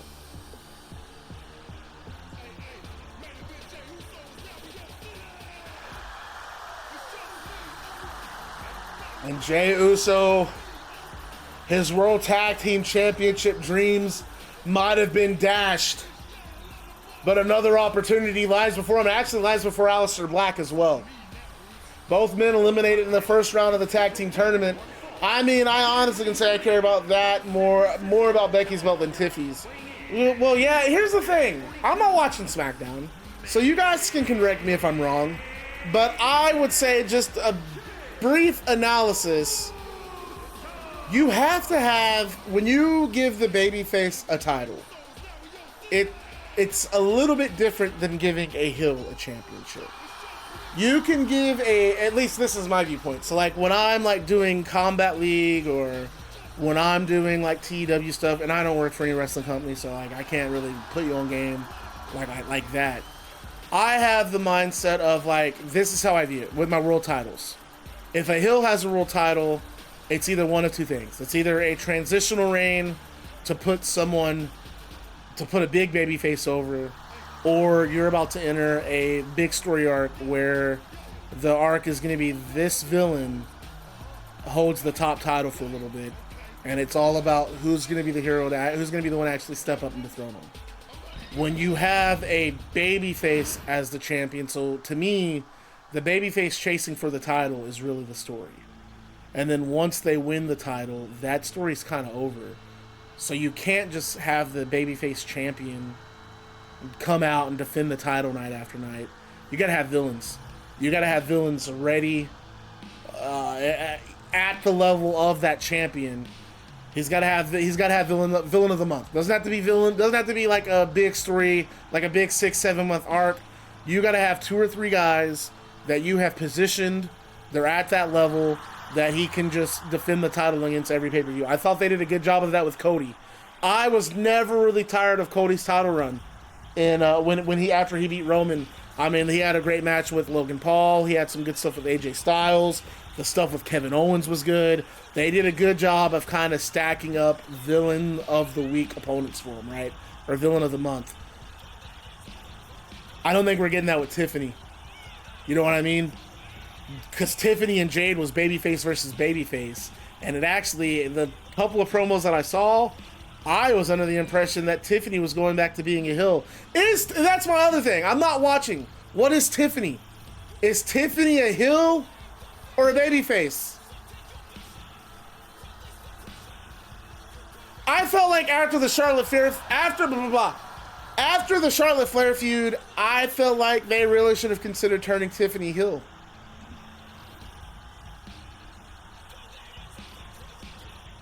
I don't know who I got in this, man. Either guy's good. And we will never be equals.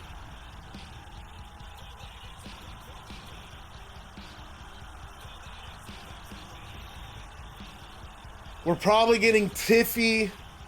How many times have Tiffany and Jade wrestled? Have they already wrestled more than just SummerSlam?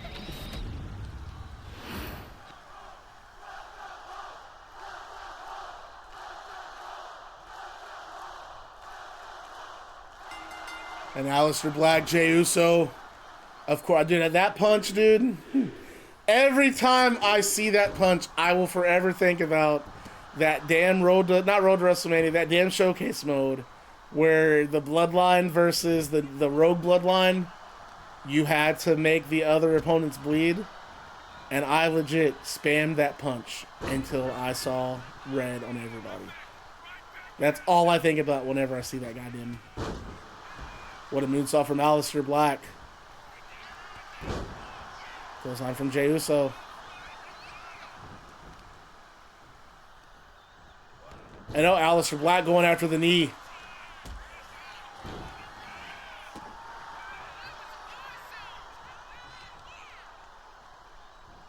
I guess I do. I mean, that would explain why they chant NXT every show. I can't really... I didn't even know you could design what crowd. I just did the, like, for the shirts, I just did general purpose. But I don't know. They for sure chant NXT almost every match. And Jay sending Aleister right into that ring post. Man, and Aleister hit that hard.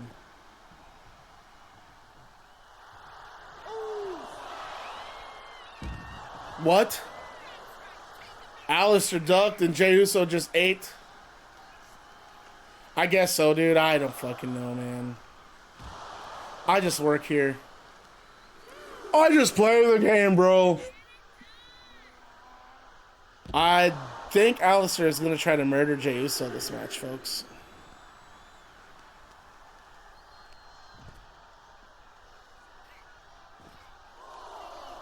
I know Jey Uso does get out of that hold from Aleister Black. And Jesus, what a DDT right on the mat. And we are still, again, road to Capital Combat. A few weeks away from pay-per-view live in Indy. And one of these men will be in the ladder war.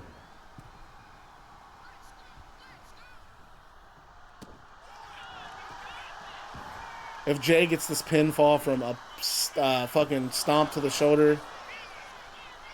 Aleister sits back up. Right hand from Aleister. Aleister takes the back. Nice side suplex. Dude, I need to find, like, a new game to play. I really think I just need to play Ghost of Tsushima before Yote comes out. I got, like, 50% through, and I was like, I want to play something else. I don't know why I do that. I do that a lot. I'll play a game. I get maybe, I don't know, a couple of weeks out of it. And then I'm like, I want to play a new game. It's really a bad habit, because, like, dude, I've spent so much money on video games, and I told myself that that was like something I needed to stop doing. Not because like I'm wasting money, because I could buy these games when they're out, when they're at a lower price, instead of just going right after them. But I got the games, bruh.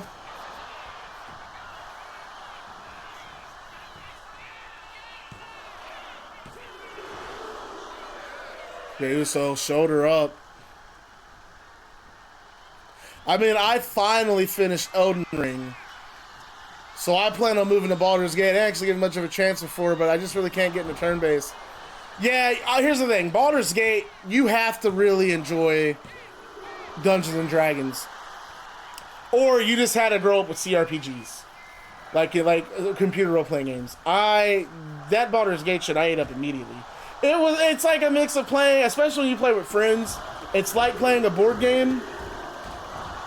That also just, you can really do whatever. I've never played a multiplayer game that feels that loose and yet that cooperative. Like, you can be in totally different areas of the game and completely fuck yourself. But then, like, you can all, dude, it's just cool. It's a cool game. I would say that's like, if you want to play like a tabletop and you don't have friends who are into tabletop games, you play Baldur's Gate. Single player, though, I could totally understand maybe it not being someone's cup of tea. Aleister, Black Brainbuster!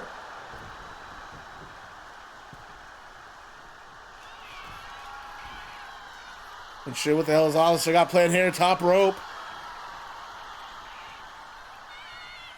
So, what the hell? He changed his mind, changed course. And now Jey Uso just eats a knee, and man, that just, the way that turned Jey Uso inside out, he hit that canvas hard. You know, I'll tell you a game that, like, I do think it's better than when I first played it. I still don't like it. I can't get into Cyberpunk. It's not that I think it's a bad game by any means. There's just something about that game that just doesn't, like, you would think I would love it, because I really like the sci-fi setting. And I like the idea of, like, corporations kind of, like, because I feel like that's almost kind of where you could see the world heading. But, dude, there's just something about that game. I don't know if it was the gunplay. There was just something missing in that game. I was not feeling it. I was not feeling. Aleister fired up. This might be it. Squirtle, squirtle, squirtle, Hey, Dallas Lewis has joined the Bad Guy Club. As the newest member of the club, you receive a pair of sunglasses, a switchblade, and a leather jacket. Thank you for joining the baddest club on Twitch TV. And Aleister Black going to Indianapolis. He is joining the ladder war. Dude, I don't know. Jey Uso didn't have a chance in that match, and he tried. Got that first punch. It was one of the games I got for Christmas last year, and even though I didn't play it till like May, I enjoyed every second of it. I've tried multiple times, dude.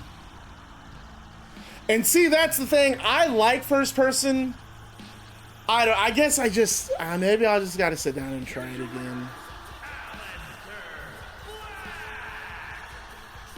And after the match ends, we get a video package, and it highlights just like the last match. It's going to highlight the previous YouTube TV Championship Ladder War matches. So at Combat Evolved last stream, Tyson Kross qualified by beating Barry Barnes, and Ilya Dragunov qualified by beating Trick Williams. So they took the first two spots in the Ladder War. At tonight's show, we had Hayabusa beat Eddie Page, and now Aleister Black defeated Jey Uso, and they will be joining Tyson Kross and Ilya Dragunov in that ladder war. And now we have 4 more spots remaining, and we're gonna have a 5th spot revealed at Combat Evolved on Tuesday, because our 5th match is gonna be between Tommaso Ciampa and the newest competitor signed to Combat League, Swerve Strickland. And we then cut to the Hardy Boys and Will Ospreay, who are preparing in their locker room. And we cut to, the Hardy Boys in their locker room preparing for the match. And then Will Ospreay and Kenny Omega preparing in their locker room. And our main event coming up next. And this will be our Last match of the evening. Kind of a slow night. I need to figure out, I think I get one thing I have to figure out is like what times work best for everybody, what days everyone's available. But you know what? I was going to stream anyway. I already had it planned out to do this Thursday. So it's main event time, folks. This is we're off to the semifinals. It is going to be one of these two teams against Adam Cole and Karrion Kross.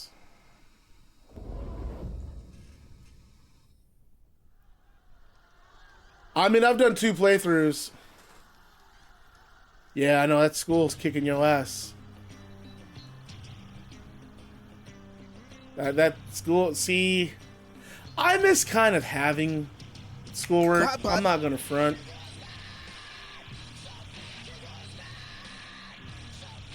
I used to love college, dude. I don't know, it was just a fun experience.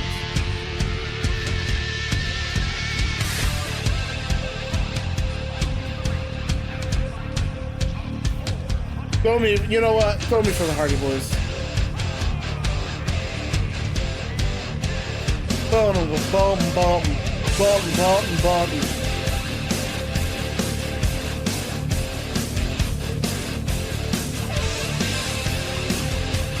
Did you beat Ghost of Tsushima, or do you have it? Hell, man, I kind of want to buy Snake Eater. I forgot the Metal Gear remake came out today. And then, damn, dude, we got Jump Space coming out September 19th. Same night that I'm streaming. I'm really hoping I can get, like, an early access. Like, maybe you buy it, you get it early, I don't know. I think that is early access. Holy shit, you need that for... Are there different endings? Don't spoil it for me. But are there different endings? I don't remember which one this is. Is this Ospreay or is this Omega? It's Kenny Omega coming out first.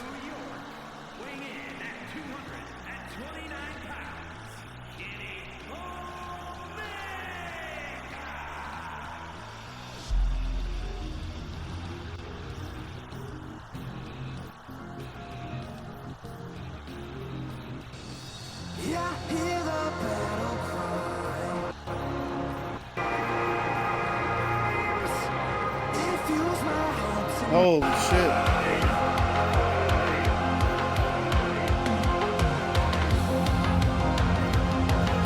Why does it take so long for it? I thought he cut that part out.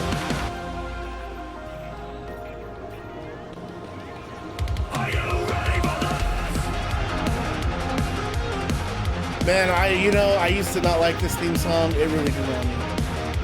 I don't know if I like it more than One Winged Angel in New Japan or not. But this song's definitely higher.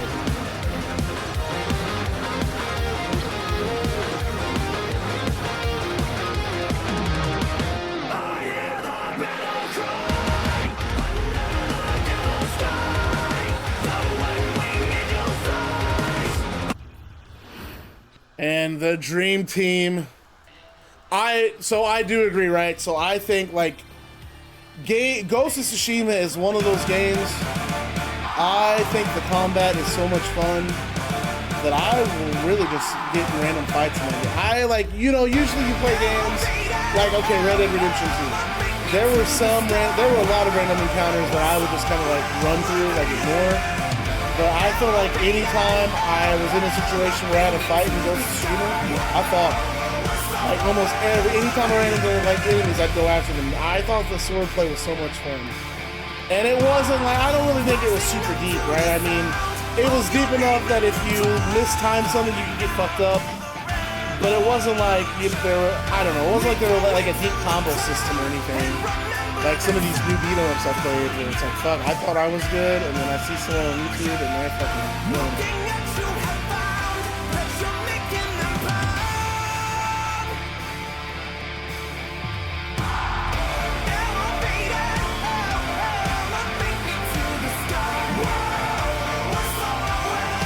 Ospreay elevated.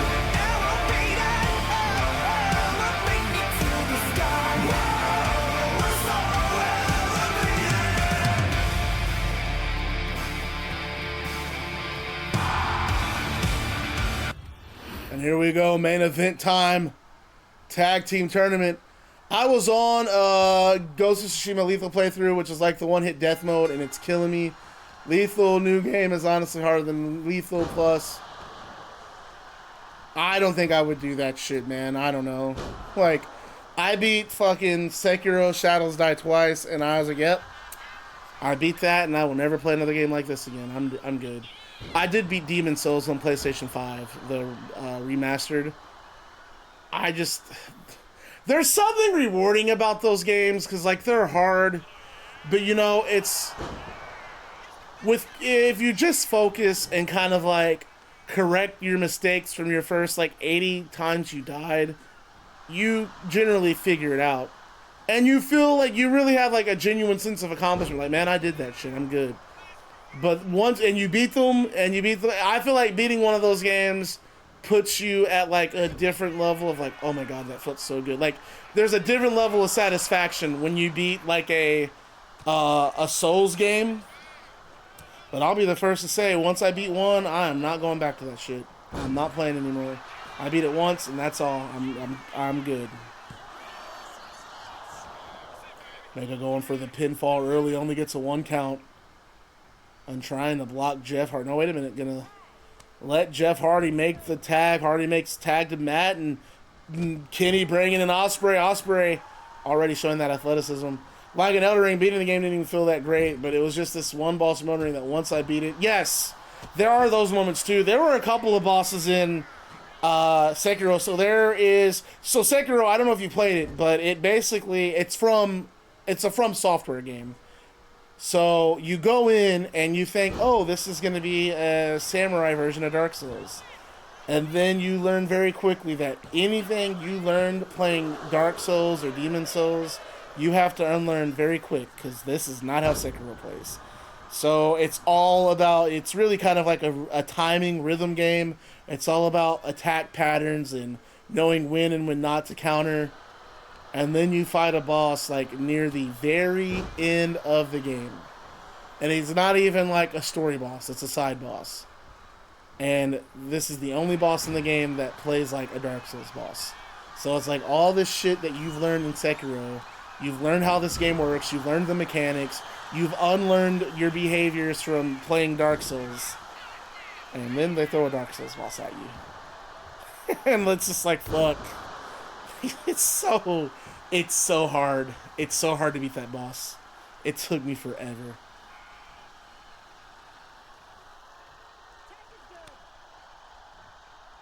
And Will Ospreay tagged in. And then, of course, the final boss is just fucking ridiculous. I remember the very first time I killed the boss, or thought I beat the boss, and then he did his second form and pretty much killed me in one attack. And then I had to restart from a save way before. I was like, yep, I'm done. It took me, I'm not exaggerating. I mean, I probably am because I don't remember. I felt like it took, I got to the the final boss in the game, and it probably took me like a solid week or two before I actually beat him. Because I just like, that first time I was getting my ass handed to me. And then I finally, after like several tries, I finally killed the first form. Not realizing that there was a second and I think a third form. And I couldn't beat the second form. Then I finally beat the second form, and the final form went apeshit on me. And I was just like, oh god, dude, it took a long time to beat that game. Only thing I have left to do in Elden Ring is Millennia, and that's exactly how I feel about her Phase 2. I got her Phase 1 and beat it, and then once she had Phase 2, I mean, it's silly, dude. It's funny, like, looking back on it, I cracked, when I think about that game, I laugh now, but I'm not gonna lie, when I was playing it, I was so mad. Because it was just like, holy shit, I got this far in the game, and I'm gonna stop playing. I wanted to give up so bad. And then it was just like one of those things, like, dude, I got all the way into this game, and this game is fucking hard. I know it's hard because everyone on all these damn video game boards are talking about how hard this game is, and I got all the way to the end. I have not gotten this far in a single Souls game, and everyone is saying this game is harder than any Dark Souls. And I got to the end, and I'm going to stop here. And I just kept going and kept going, and dude, I think I lucked out. I really think I beat the final boss just like a chance of luck. I was just one of those times I was like razor sharp. I was on my shit. I was timing that dude could not hit me with shit. And even then, I still almost died, you know? I beat that game. I turned that shit off. And I was like, I'm not playing video games ever again. I actually think I bought that I got my PS5. No. What did I start playing next? I think I took a break. I think I took a break from playing games. I don't think I played anything. But I'm very curious to hear your thoughts on Sekiro. I want to know, and that's a breakup. I think both teams have used at least one breakup. And Jeff Hardy, twist of fate, goes for the pin. Could have Will Ospreay out here. Ospreay shoulder up.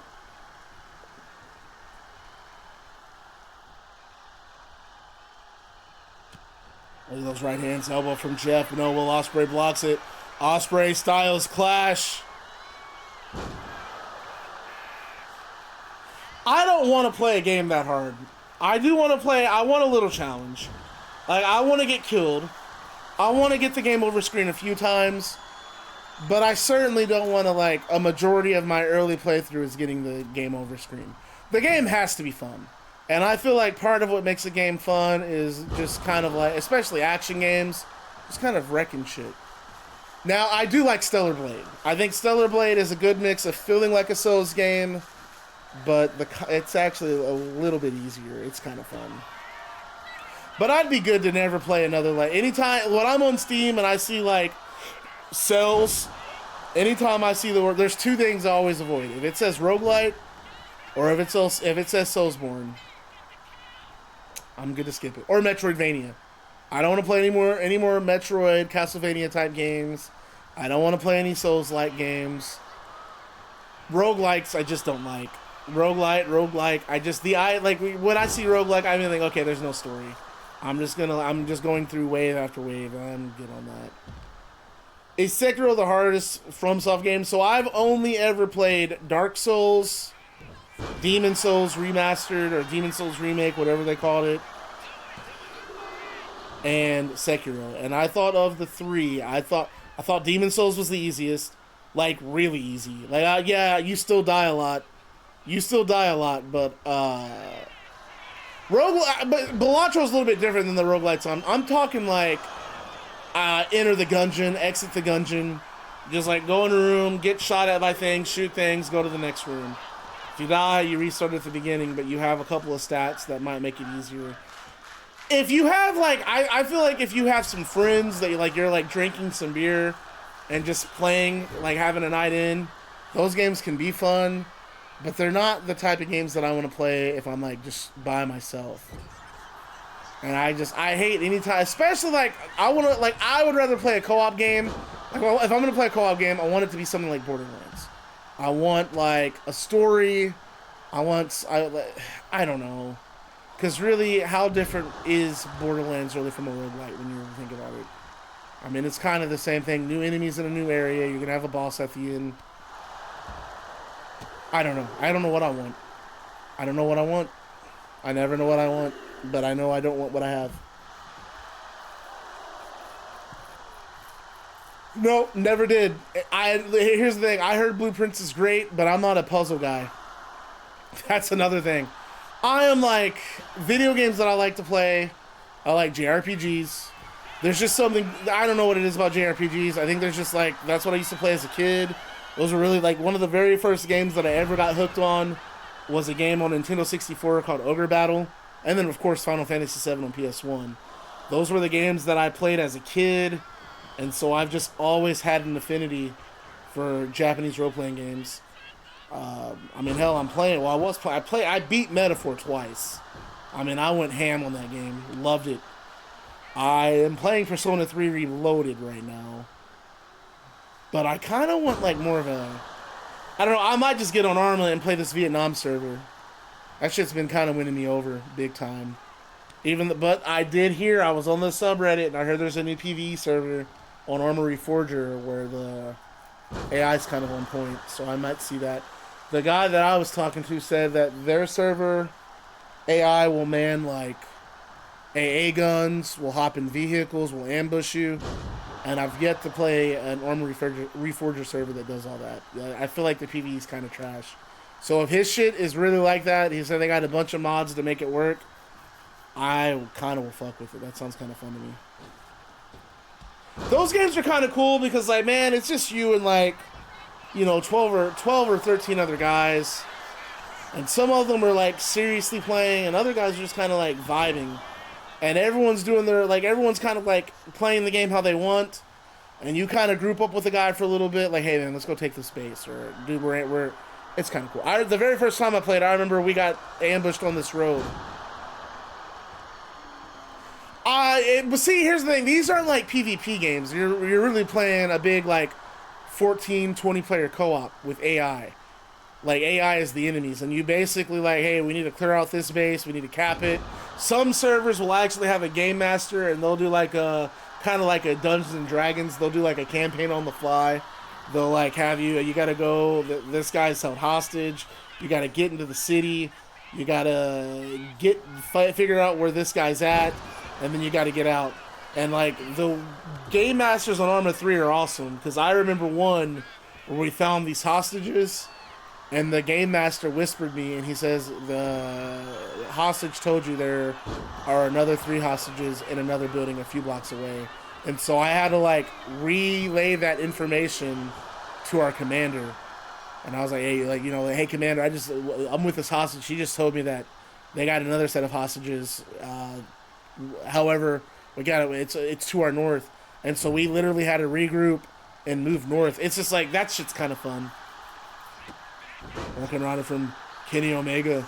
I haven't played Squad or Hell Let Loose in a long time, but I'm telling you, Hell Let Loose Vietnam comes out, my ass is gonna be on that day fucking one. I'm really looking forward to that.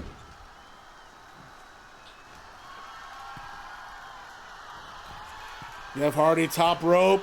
Twist of fate from the top.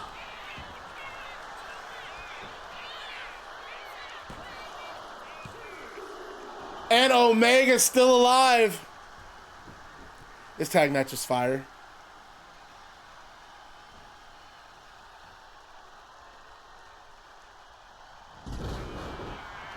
Man, I kind of wish I had a PC for stuff like that, but just as a controller player, I'm telling you, you think using a keyboard's hard? What's up, Penguin? You think using the keyboard's hard, but I promise you, if you know how to type on the keyboard, if you know how to type, if you know where the letters are, playing on a keyboard is easy as shit. So what I always recommend to people who want to use keyboard, I would not recommend, you don't want to use a controller. For games like Arma and stuff, because you can play with controller, keyboard and mouse is the way to go, dude. And I'm not trying to say that as an elitist. It's real easy. Like, literally, if you know the keyboard controls, you know the game. Every game you play, walking is going to be the exact same. W's forward, S is backward, AD is left and right. Strafe left, right. That's really all you need to know for most games. Left click on your mouse is shoot. Right click is aim down the sights. So if you're playing first-person shooters, that's it. Now, games like Sekiro and Dark Souls and shit like that, I played with a controller on the computer. But first-person shooters, I will even, like, Diablo 4, I'll even play with a controller. I didn't like playing with keyboard. It just felt uncomfortable to me. Which was weird, because that's how I always played Diablo 2 and Diablo 3. I never used a controller. Ospreay singled out. That's got to be their third breakup.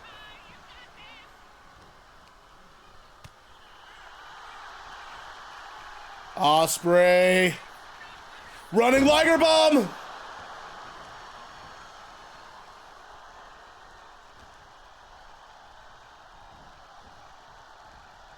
And Omega and Ospreay, man. The dream team, as I'm going to call them. But in Ospreay, running into an elbow from Matt Hardy. Ospreay counters. Oh, same, dude. I've been talking wrestling, dude. I've been talking video games. It's been a chill night, man. The gang ain't here tonight, so we've just been catching up on video games.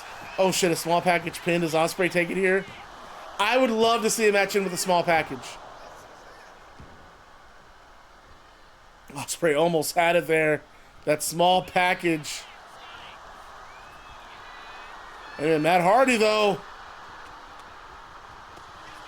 Mr. Paul Smackage. Misses the hidden blade.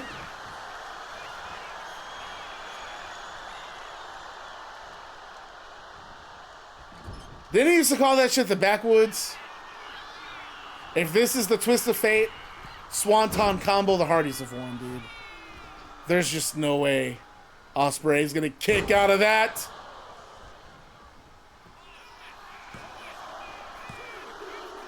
And he does! Are you kidding? And you can see Jeff can't believe it, but now Jeff tells Matt to go after Kenny. Swanton bomb! Jeff's gotta get the pin! Ospreay getting slapped. Ospreay and Kenny Omega have been eliminated from this tag team tournament.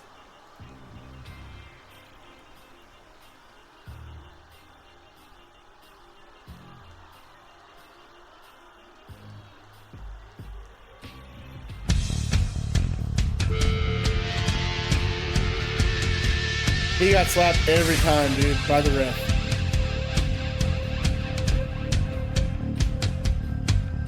And Omega checking on Ospreay. And Omega helping Ospreay get to his feet. And the Hardy Boys standing across the ring from Omega and Ospreay. And Omega, Ospreay, and the Hardys, they all shake hands. And Omega and Ospreay, they give the Hardys their props. Hardys leave the ring. And Ospreay and Omega exchange words. Ospreay telling Omega, man, they tried, they got far. You know, they didn't win it, and that's okay. Ospreay and Omega shake hands. Ospreay leaves the ring. And Omega in the ring by himself. And the theme song hits.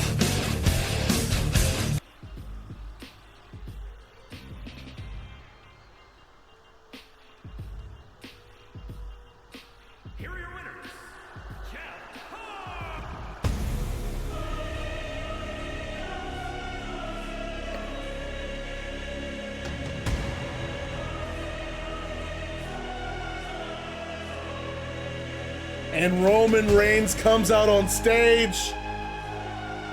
And Omega looking right at Reigns. Reigns staring right at Omega. And Roman Reigns walks down the ramp. And he gets in the ring. And he and Omega go face to face. And of course, I'm going to do the Don. What was that Don West would like to? Oh my God, that out! Wait a minute, folks. I'm hearing something from Bret Hart. And it looks like made official for Capital Combat. Roman Reigns and Kenny Omega. And then Combat League goes off the air. So that is the end of our Combat League broadcast for tonight. Let's talk about Combat League Tuesday.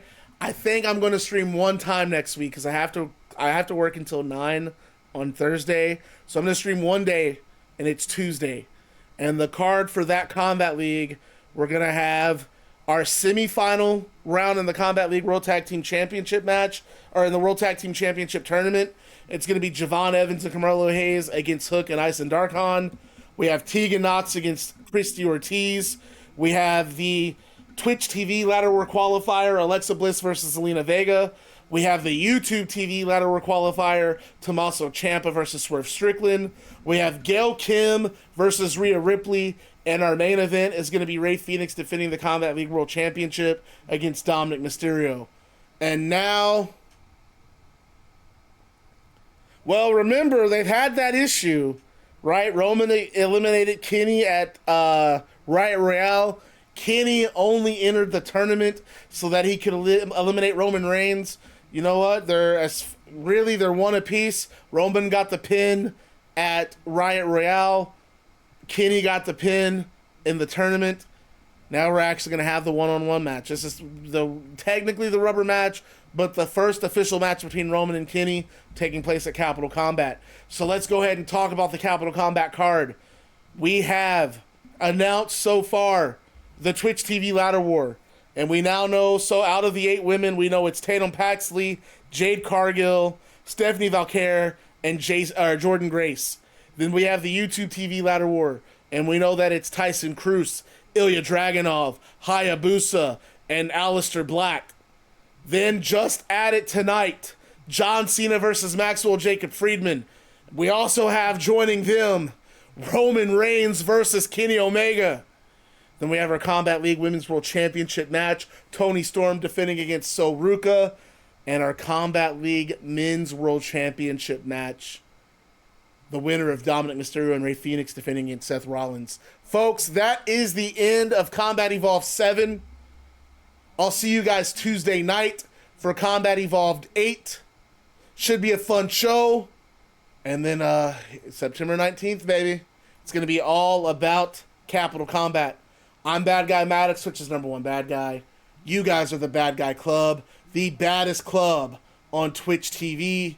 As always, guys, remember to stay bad because being bad is fun. And yes, Skriz, you need to watch the John Cena MJF segment. Bye, guys. See you Tuesday.